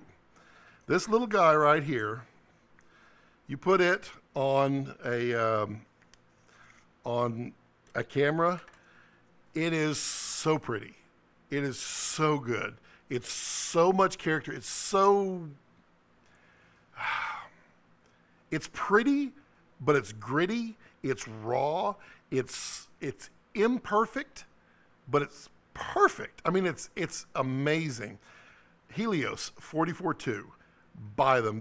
I mean, there's nobody taking advantage. I mean, I'm sure there are people taking advantage of it. I mean, there's no one that is truly having a problem finding these, because these were like the lens in Russia for like 40 years. And they stopped making them in like 1980 something. And so there's millions of these things available. And then the Super Takamar was really cool. It's got, it's hard to see if I can get it to glint just right. Come on, where's it at? It's not going to do it, is it? Or maybe I can do it from overhead. Let's see, let's try. There you go. See that color that you get off that glass? It's very dirty. But it gives that, you can see right there how much flaring it'll actually provide you just by seeing the color that it's putting into the lens. I mean, buy old glass. I mean, it's cool. It's cheap. Make sure it works with you, and don't buy the ones with fungus. But yeah. Let's see. Black Pro Mist is never too far away from me. There you go, Gerald. Gerald brings up another interesting question. When shooting exterior stuff, do you shoot much with these types of filters? And if so, which ones? It depends. Architecture, I rarely shoot with a filter like that. I'll shoot with a ND and a polarizing filter. But architecture, I usually want it to be sharp and be what it is. I guess if I'm taking, since I have not done urban exploration yet, and I do want to, I might try using these lenses to get that old, raw, gritty look out of them. I mean, I throw this lens, the Helios, I throw it on my red and I shoot with it. I really do. It's a lot of fun. Let's see here. Gerald question. Okay. RBV. Well, that was cool. I'll definitely be looking to get into those. Gerald says, Scott isn't a big fan, but I have gotten some good results for my older Canon FD glass as well. Canon FD, I don't mind it at all. It's actually really good. What I don't like is the 24-70. That's not my fan glass. Some of the old FD is nice. Gerald thinks it's $139. Tom Herbert says a lot of the M42 screw mount lenses are cheap as hell, and they have a good glass for the time they were. Exactly. And you're asking about character. So you're not looking for the sharpest piece of glass out there. You're looking for the most interesting. So spend a couple $100 on eBay and have a little fun. I mean, if they're not any value, it's either a couple $100 or you throw it back on eBay. Tasman, I think. Hi Scott, I'm a young female DIT in South Africa. Been watching your stuff recently. Thank you for all the great info. Was a nice afternoon on your workflow, etc. Right, nice affirmation on your workflow. Thank you. I appreciate it. I love how worldly filmmaking is. Every place in the world has got filmmakers everywhere, and it is so nice to talk to people from all over the world. I love that you're a female DIT in South Africa. I mean, it's all driven by passion, and it's just get me out there and let me do my thing. I love that. Did I say it? Tasman, is that right? I try to pronounce everybody's name, but I'm also completely inept at pronouncing everybody's name. So I apologize if I butchered it up there. So RBV, where are you from? Rough Boy Visuals, what part of the world or United States are you from? M42s, yeah, you get lots of those, and they're just screw-ons, and then you can buy the adapters really, really easily. Cool lenses. In fact, this Helios lens is the one that I use a lot when I shoot anamorphic. I have a little anamorphic adapter. I usually throw it on this guy because it's a 42 millimeter, or is it 58? This one 42 or 58? I think this one is,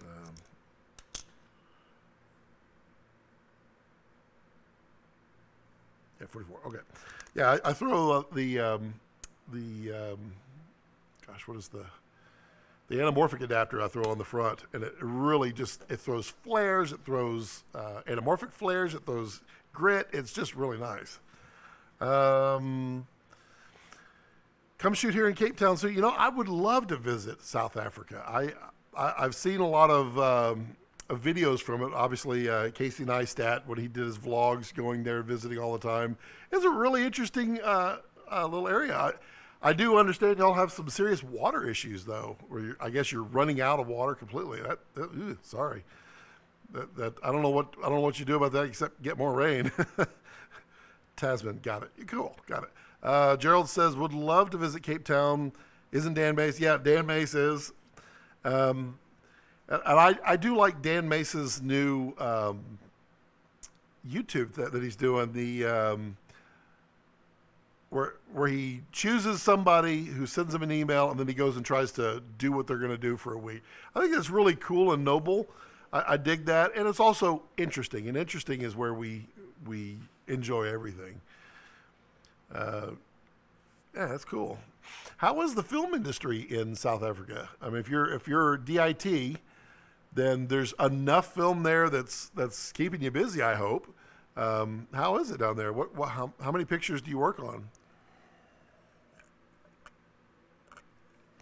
Or it could be just a lot of commercial work. I mean, God, my nose is itching so much today. So yeah, there's RBV. Those your selection of lenses and filters.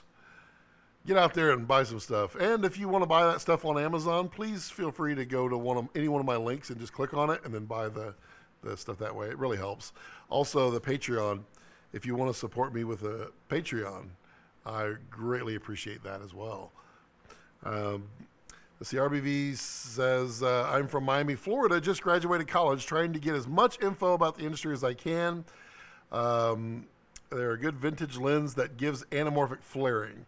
No, anamorphic flaring comes from anamorphic. However, if you just want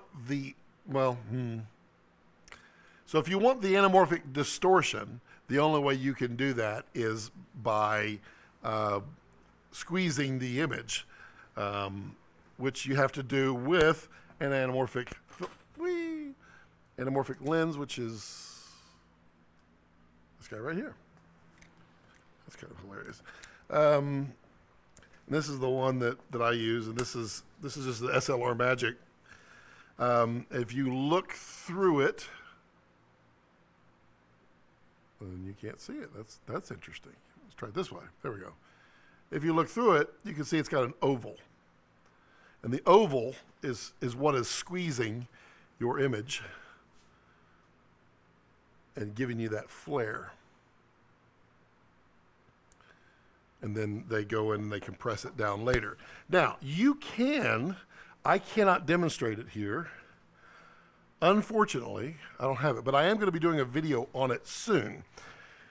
You can cheat and get those flares if you'll take some really thin, clear monofilament fishing line, like 1/4 pound, and tape it. Let's go here. Take the lens and tape the string across the front.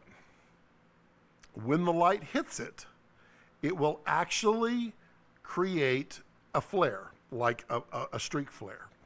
It is a cheater's way of doing it. If you want the oval bokeh, then what you need to do is you need to create that oval by cutting out a piece of cardboard and putting it in front of your lens in an oval shape, and that will give you the oval bokeh. You can cheat. It won't be the same. But like this little guy right here,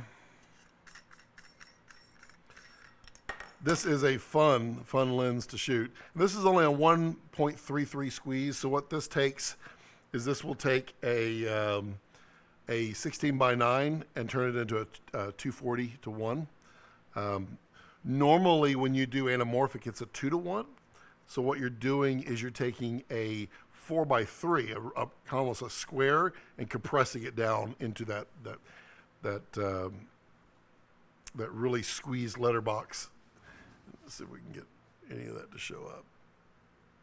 I mean, you can see the flaring there. It's not going to show up right. Yeah, it's kind of, and you would have it like this, and then you would squeeze it back down. Hard to see, but yeah. You can buy these for like $400 or $500. You can also find some anamorphic projector or projection adapters that are designed for projectors, and you can put those on the front of your camera too if you adapt them. Thanks. I'll look into those adapters. Yep. There's If you just want the fake look, there is a company, Vid-Atlantic. I think they're in Texas somewhere. Vid-Atlantic sells a filter that has that cutout in it. They use like black plastic over it, or black vinyl, and then they put the string across it. So you can screw it on and you get that look. Tasman says, just finished on Warrior Season 2 and Doctor Who, Troy, the Fall of the City Swell as the widow over the past 2 years. Nice. I would say we are quite the location for movie studios or location-based long-form commercials. I want to branch out. Stagnating here a bit. Yeah, I get that. I get that feeling a lot too. I get stagnant where I got to be moving constantly, and well, that's cool that you got a lot of stuff going on though. What do you want to branch out to? What is your filmmaking desire? What is it that you? I always laugh. I say it to people. What do you want to be when you grow up? Because I mean, really, what it boils down to. I mean, I just grew up a year ago. There's that ring I was looking for. I forgot to put that back in my filter bag. I think I have. Let me look. I may have one of those Vid-Atlantic filters too. I'm not sure how that would translate. We'll have to see. That guy and that guy. Let's see what we can find here. Because I'm a collector of stuff. And Tasman, thank you for subscribing. And oh, I do have one. Yay. So this is what I'm talking about right here. Overhead. So you see this guy right here. And it's just a filter. It's a rotational filter. So you can rotate it as you turn it. But if you look... Can you see it? There? You can kind of see it. I doubt it's going to show up. But there's a monofilament string right through there. And you can see the oval of this. Now, what happens when we put this on here? I don't know if it's going to do it.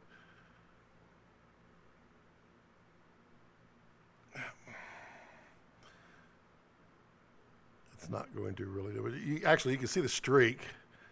It's not very pretty. It's a very dirty lens. Let me clean the lens of the filter.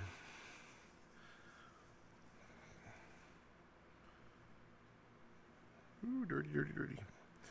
But you see what they're doing. And when you put this on an actual lens, it'll actually go on this way. Oops. It'll go on this way, not this way. And then the streaks will actually form horizontally, even though it looks like it's not going to do it that way. But this is a Vid-Atlantic filter. Let's see what else I got in here. Oh, it's a cross filter. Yep, those the crosses on the lights. Yep, remember that. Let's see what we got here. This is what is that?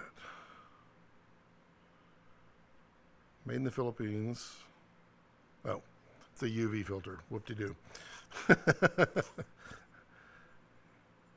That's the filter they give you for free. Here's a black Pro Mist. What strength is that? That's a quarter. There's a quarter. It's also dirty, really dirty. Let's see what this guy is. Skylight filter, also a useless filter. Another skylight filter, another useless filter. This is a UV filter, useless filter.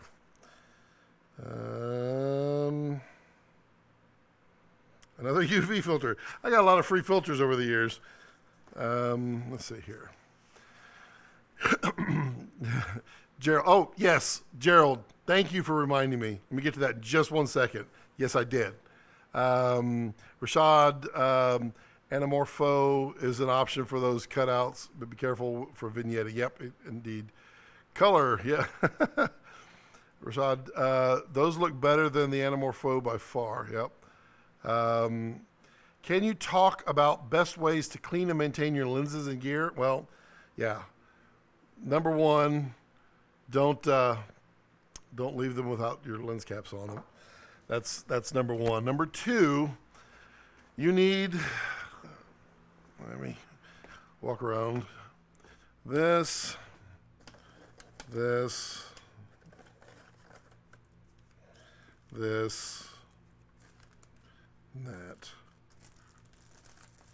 that. Okay.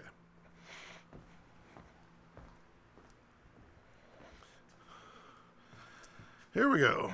Here's all the things you need to keep and clean and all of that. Number one, if you're taking your lenses to the beach, then chances are the wind is blowing. Chances are you're going to get sand inside. Welcome to, you now have sand inside your lens unless you get it professionally cleaned. It's really hard to get out because when you're blowing air through it, it's going to get in there. But to keep and maintain your lenses, you need a microfiber cloth, one that does not have a feather on it. How did that get in there? That's weird. But these are lint-free. They have a kind of a texture to them. Use that. And this is Zeiss lens cleaner. Really, really good. I don't know what it is exactly. It is not just denatured alcohol. It's something else. But spray a little bit on the cloth. I will demonstrate now. Spray, spray, spray all over my hand. And then we go over here to the lens, and we're just going to polish that up just nicely. And then we're going to go the back side and do the same thing. Once that is done, let it dry for a second. And then you can use a really thin lens cleaning cloth to get it. And if you just use the reflections, it will show you where there is dirt or grime or anything. And then you can buy these micro magic fiber. I buy these things by the truckload. They're just microfiber cloths. And you can also buy these Zeiss lens cleaning wipes. They are individual use. They're very much like if you go to a restaurant that sells like hot wings or something like that. You tear them open. They're kind of like a wet nap. You can buy these things by the box. Carry these around. I mean, this is all sitting inside the filter case that I just took back over there. that's what I don't need it. That's the way I do it. Feathers. No, I think Tom, that's from this was last in my van, and I have I don't know where the feather came from. That's kind of weird. It would have to be a down pillow or something. The haze is from the plastic in your filter wallet. The plastic off gases and the gases condense on. Oh, there you go. I have to clean those. How often do you use your Black Pro Mist? I don't use it often. I use it when it requires it. Whenever I'm trying to create a little more like atmosphere. So if I'm not hazing up a room and I want to create a little more atmosphere, I might put a Locon on there, put a Black Pro Mist on there. Again, the stronger the more telephoto your lens is, the stronger the Pro Mist. So you can't just buy one Pro Mist. You got to buy several. I have a 16th, a quarter, and a half. And I use the 16th on like a wide, and I use like a quarter on a medium, and I use the half on a telephoto. Otherwise, it'll do bad things. What's up? Oh. My wife is here. You say hi.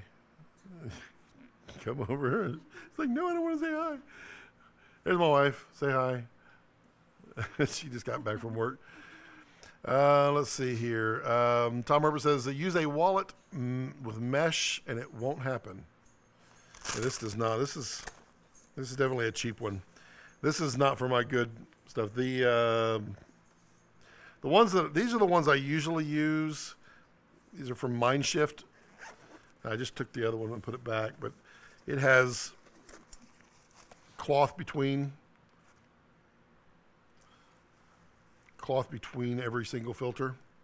And so those keep everything nice and neat and clean. And then these are my there we go. She brings it over. She's a good helper. There's, and these are colored so that you can tell the difference between which filter is which, but they are separated by cloth. There's a, this is a polarizer, which is not going to work unless I press that, which you're not going to be able to get any reflection because I don't have any reflection. Let's see where there's reflection. I can't. Nope, can't. I can't get any reflection to kill the reflection. That's always what my live streams end up with me, is with a bunch of stuff on my table. Let's see here. Gerald says, "Hey, Scott's." Well, she just walked out. Timing. I didn't read it. Tasman says, Mama Balkum. Muy bella. Thank you. She would appreciate that. That compliments like that make her want to get back on camera more. You will see more of her shortly on the Scott Balkum Raw Cuts channel, which is linked on my YouTube somewhere as one of my affiliated channels. But that's where I vlog and do like normal day-to-day stuff. She will be appearing far more on that coming up soon, especially when we take our trip to Yosemite. She'll like that.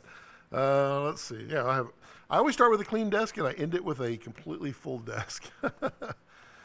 Rashad, where are you from? I didn't get where you're from. RBV is from Miami, Florida. We've got Tasman from South Africa. We got Tom. You're in Houston, right? And then let's see. Gerald is way up in New England area. Well, we got lots more people on there that aren't saying hello. Come on, jump in, say hello. It's okay. Learning lots of stuff from lots of people, including how to find feathers in your claws. These are, I'm not sure where I got these. Well, actually I am. These came from, what's the name of that? There's a brand of production monitor that's really good, but they give these away. They're really good for cleaning, and then there's just like filter claws. I mean, that's how you got to clean your lenses, both sides. Also, I don't have one out, but they're called puffers. Why do I not have one? A puffer is a great way to, let me grab one. I always named them. That's how I call them. These are the puffers that I like, the Helios, and they are basically you squeeze them and so I use them, and I find the light to get it in there to reflect off of it, and then I do a very directed squeeze. That's how you're going to get your fine dust out of there. This you use to apply. This you use to wipe down once it's completely dry, or this as well. I mean, if you're in the field and you don't have any of that, then be careful, but you can blow, like a hard or hot breath onto it and then immediately wipe it off. Don't spit on it though. not good. Rashad, also in South Florida, but raised in Canada. Hey, which part of Canada? There's 3 different parts. I have now successfully been to Canada, only up to the west side, which was fun. But wow, it's really wild what the central, like America has freeways that go all the way across the country. Canada's is a 2-lane highway. That is wild. Gerald, Richmond, Virginia. Okay. Here by way of Seattle. Wow, nice. And Tom is from the Houston area. Yep, Tasman. Thanks, Scott. Cheers for now, everyone. It's bedtime by my side. Tasman, thank you so much for joining, and thanks for being a part of the community. And, keep being a part of it. We love everybody here. We're simple people. We just enjoy conversation and sharing knowledge, and I promise there are things that you can share with us that we need to know too, and that's what I like about community. It's now 6 o'clock. Wow, I've been going for 2 hours. Nice. I got over my weakness that I was feeling there, which is good. Ottawa, nice. Ontario. Yeah, I was in Vancouver. I was up there hanging with Levi Allen up there for a little bit, and then going up to Tofino on Vancouver Island. But when I went, that's when all the forest fires, there were like 1,000 forest fires in Canada all by itself, and so everything was hazy. I couldn't see anything. It was really, really bad. That was my experience with Canada. And also, all your gas stations in Canada, they use the cards that grab, or like when you're paying with your credit card, they grab the card and won't let you pull it out. That freaked me out because I kept yanking my card out, and it was like, whoa, what are you doing? I don't know. But Canada, the nicest people, I swear, it is absolutely true. I went in to use the restroom at a gas station and had like a 15-minute conversation with the lady behind the gas counter. just as nice as can be. So cheers, Canada. If you had your choice, what would you prefer to work on?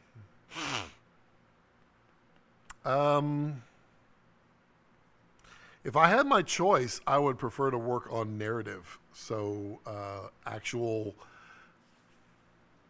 like storytelling. And I like that because I can control everything in that scenario. If I had to go with my comfort, it would be nature. I would work on nature just because I can do that really easily. I don't have to worry about anything. I just get out there and find it and shoot it. Narrative is definitely, and which is something that we're going to be doing a whole lot more of here. And I know I teased it before, but starting really, really, really soon, don't click out of my video towards the end, because after I sign off, we're going to have some shorts at the end, and then we'll be breaking down those shorts in the next upcoming videos. So don't click away from those videos. You got to stay to the end, because the filmmaking will be starting, and we'll be doing some breakdowns on all that lighting scenario and all of that. Rashad says, I've been to Vancouver once. It was gorgeous. And Whistler, yep. RBV says, what would you say are the top 10 items you use when shooting or preparing for a shoot? You're going to have to define that one better. Top 10 items that you use when shooting or preparing for a shoot. Because, I mean, there's not... I mean, you can go in there and say, well, camera, lenses, filters, matte box, tripod, cleaning cloth, batteries, I mean, you can do it that way. But go more specific in your question. I want to make sure I answer that one properly. Because I think you actually mean something, but I'm not. I mean, I know you mean something, but I mean, I think you're meaning something very specific, and I want to answer that. Yeah, I wanted to go up to, was it Big Chief, the Chief, up there by Vancouver, but it was so hazy you couldn't even see anything. It was really bad. It's so funny because I went up to Tofino, which is like as far west as you can get in Canada, all the way on the beach, and it was smoky.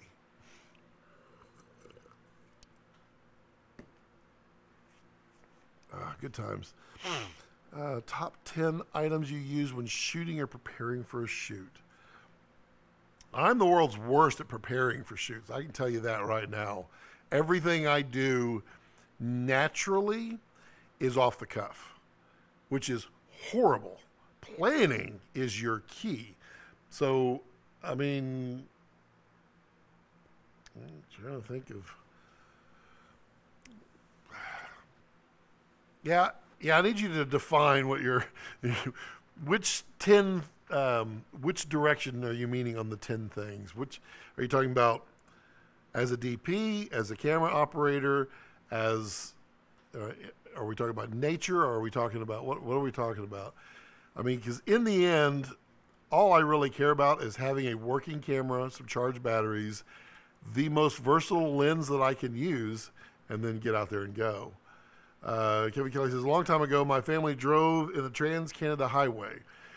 We came across some hitchhikers. Their destination sign said Japan. Well, did you drive them to Japan? The other thing about the Trans-Canada Highway is the 18-wheelers are huge because they're double trailers. And then the hills are super, super, super steep. Derek MC, hello Derek MC, is a hot dog a sandwich? You know, it does classify as a Ask Me Anything. No, it's not. It's not a sandwich. It probably could be defined as a sandwich, but I don't consider it a sandwich because you never ever eat sandwiches horizontal or vertically. And a hot dog is a vertically built. It's more of a sub sandwich. You could kind of draw the line there, but nah, I'm not going to call it a sandwich. I want to call it a long hamburger. How about that? You were going for the Ask Me Anything, weren't you? I said that, right? Yep, Ask Me Anything. Perfect. Also, hot dogs stink unless they're all beef. RBV says, as a camera op, what would be the 10 items that you always use on set, excluding cameras and lenses? Okay, definitely. So I have this guy right here, and I will bring it out.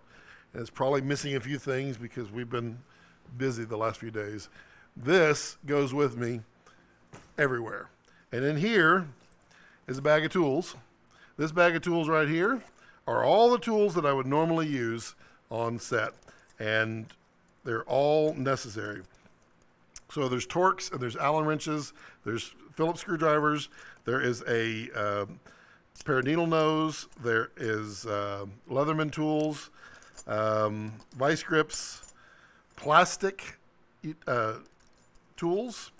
This goes there. In here is also a bunch of other types of Allen wrenches.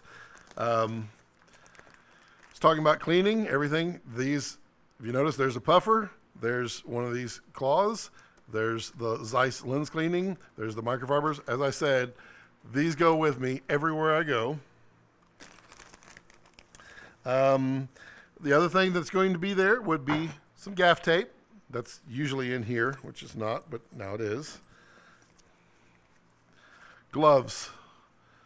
These are bright tangerine gloves, and they're fantastic. Really nice gloves. But these, I don't go anywhere without gloves.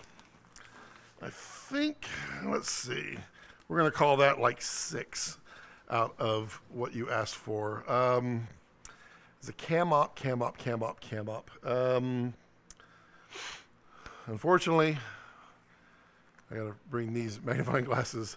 Also, it's not a bad idea to have something to shroud over your face, if the towel or anything, just in case you are in a position where you can't see your screen and you need to put something over your head.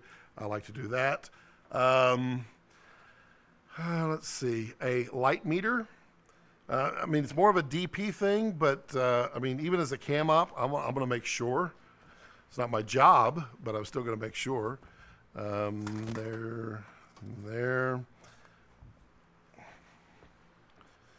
These are usually in my bag. They were in my tool chest, though. This is the one I primarily use, the Sekonic. Right here. That's the one I normally use. This is the older one that I've had for years. Well, I mean, it's not that old, but the Sekonic is a workhorse. It's also super, super handy. Hey, we're 260 lux right here.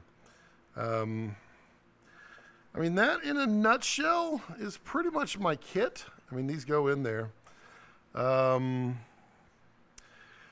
So Derek says, good answer. Depends on if you eat vertically or horizontally. Well, how many people eat horizontally, like a taco? That'd be hard to do because it's going to fall apart. Yeah. Derek says, is black a color or a shade? Are you talking about light or absence of light, or are you talking about pigment? Because they do two different things. In light, black is the absence of light. It's the absence of color. It's the absence of anything. In pigment, it is the culmination of all pigments. It is everything combined together. Shade is diffusion. It is darker. Shadows have no color. How do you make a tissue dancing? You want to put a little boogie in it. I mean, if you're trying to stump me, I'm really good at this. I can do this all day long. Yes, you can put a little boogie in your tissue, and that will allow you to have your tissue dance for you. What else we got? Come on, throw some more out there. If you're gonna try to stump, go ahead and try to stump the master. I'm not really a master, but I'll play. RBV, did that answer everything as a cam op? And that's really what I'm doing. I'll always have, as a cam op, I'm going to have filters. This bad boy is going to be strapped to my belt. I'm going to have that. I'm going to have the gloves. I'm going to have gaff tape around. I'm going to have my multi-tool, all that good stuff.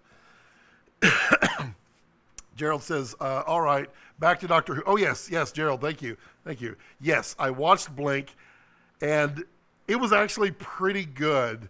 Of all the Doctor Who's that I had seen, this was one that I would actually enjoy watching, and I watched it all the way through. I had to find Doctor Who, because Doctor Who is not readily available unless you want to pay for it, which I'm really cheap.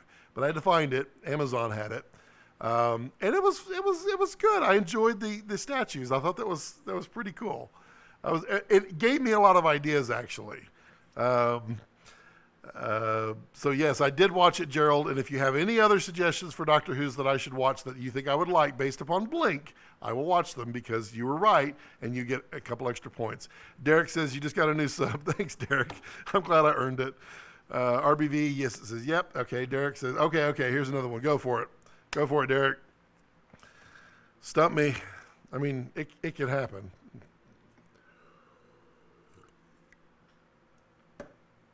You are American when you go to the bathroom and African when you come out. What are you while you're in the bathroom? Human. There you go. RBV says, are there specific brands you go for pouches, case, and transporting gear? Yeah, I'm currently using Mindshift for my filters. They're good and they're okay. I like them, that they do actually protect the filters pretty good. I am looking for others because I need something that has twice as much capacity. When it comes to other cases, last week, I believe it was, we talked about backpacks. I definitely look for some better backpacks out there. I use Mountain Smith right now. It's not my favorite. It's my favorite of what I have. And it does pretty good, but it doesn't allow me to carry the red fully configured. It has a few shortcomings. I'm in the market for a new backpack. Think Tank is okay. They're built a little overly built. European. Yes, Derek. Very good. And when you're done being European and you leave, your finish. There you go. And if you really, really, really have to go to the bathroom, you're Russian. How about that? Is that good to get, tell your friends to go sub to me now? Yeah, come on, that's pretty good. We're not even going to go on the Himalayan joke. All right. So pouches, case, and transporting gear. So yeah, I like soft cases now. I used to use Pelican. I have a stack of Pelican cases.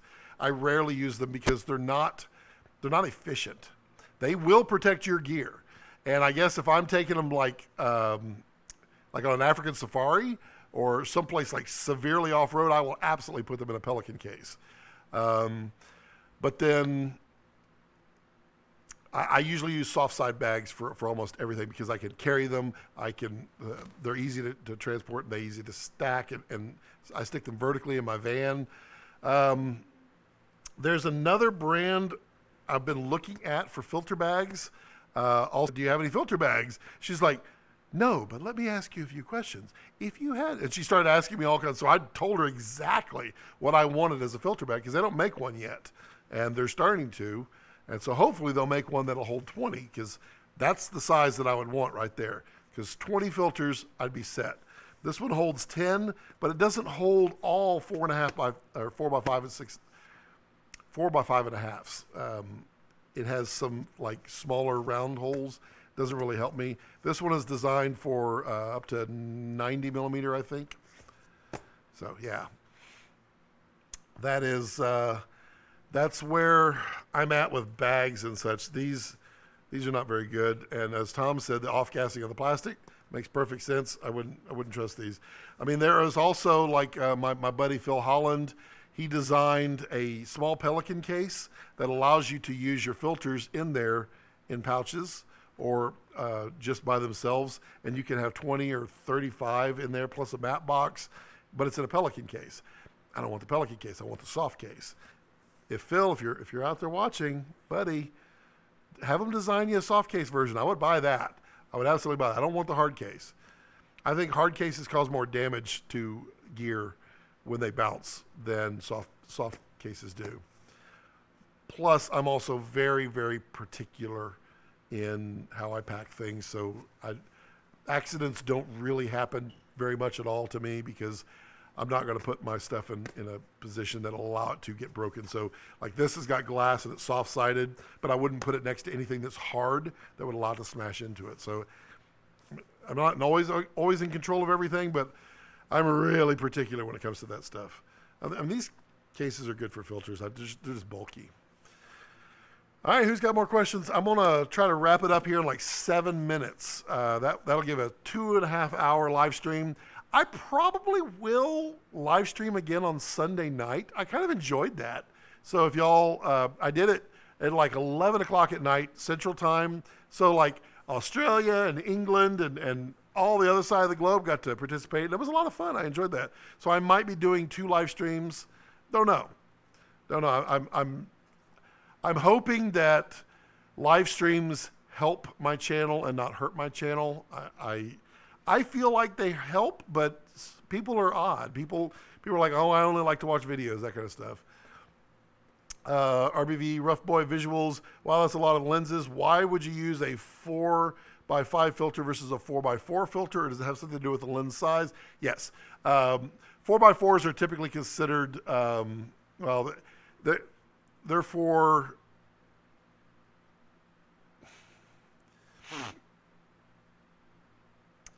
They're for different scenarios. So a 4x4 would typically be for a photographic style because a photographic takes like a 4x3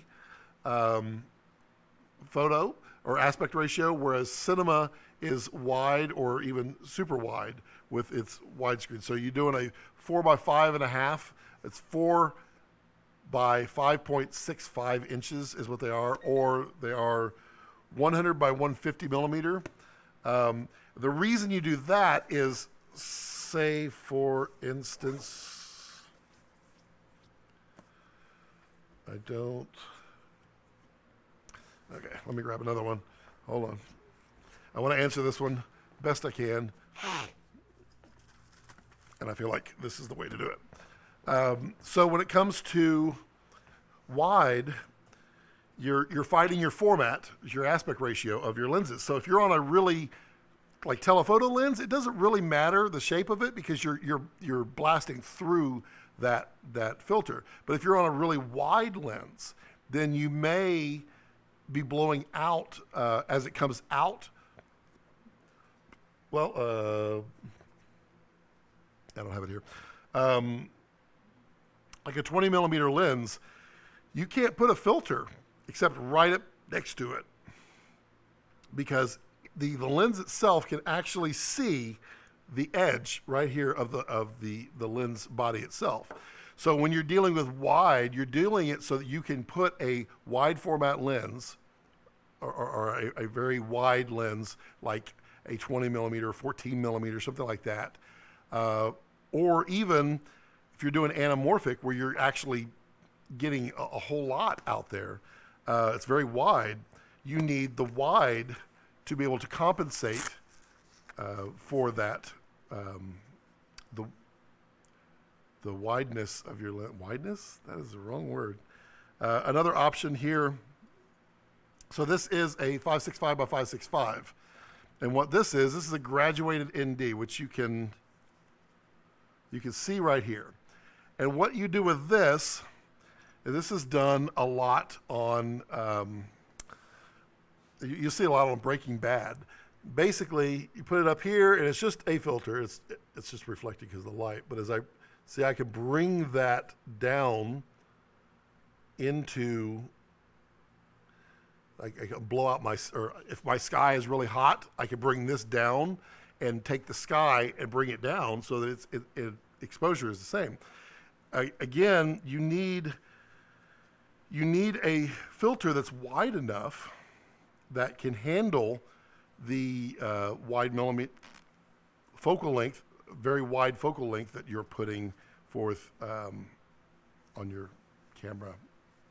Wow, I hope I answered that. I feel like I did, but I also felt like I rambled like 20 times more than you asked.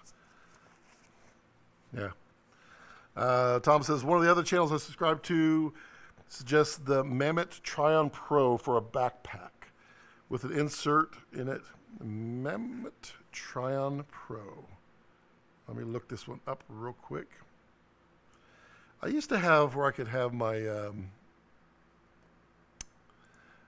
I could actually put Chrome up on the live stream, but what is this guy? Ooh, I did not get a good rating. Tryon Pro 50. Outdoor Gear Lab pooed all over it. Okay, that's a backpack for, yeah, I see what you're saying. That is definitely a mountain sport backpack or a hiker's backpack. And then when you're saying put an insert in it, it's Alpine backpack. The insert that I need is gigantic for this guy. I'm gonna have to reach out and find out that one that I was looking for, and maybe I can get them to send me a demo or something. I would love to do it. I'm not one of those. I'm not an influencer. I don't feel like I am. I definitely don't ask like I am. I do love giving reviews on stuff, and I do love companies that will allow you to do that. RBV says that was very informative. Okay, I think I did it right then. Okay, it is 6:29. That's 2.5 hours. I want to thank each and every one of you from all over the world for joining the live stream and being a part of this channel. Please tell your friends about us. Get everybody to subscribe. I do have a Patreon. If you want to just show a little bit of love to me, just go out there and just add a little Patreon to me. That really does help, because it keeps me being able to do some of the stuff. As you'll see, like on the next video coming out Monday, the stuff that I'm doing with that money is back for you guys.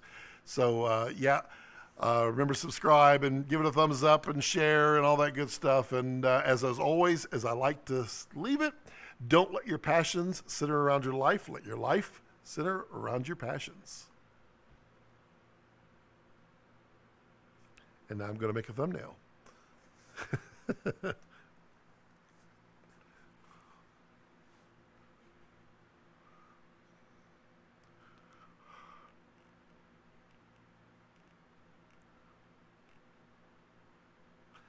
Hopefully it chooses that as my thumbnail. We'll see. I only need 20 seconds of this. All right, y'all be good. Thanks.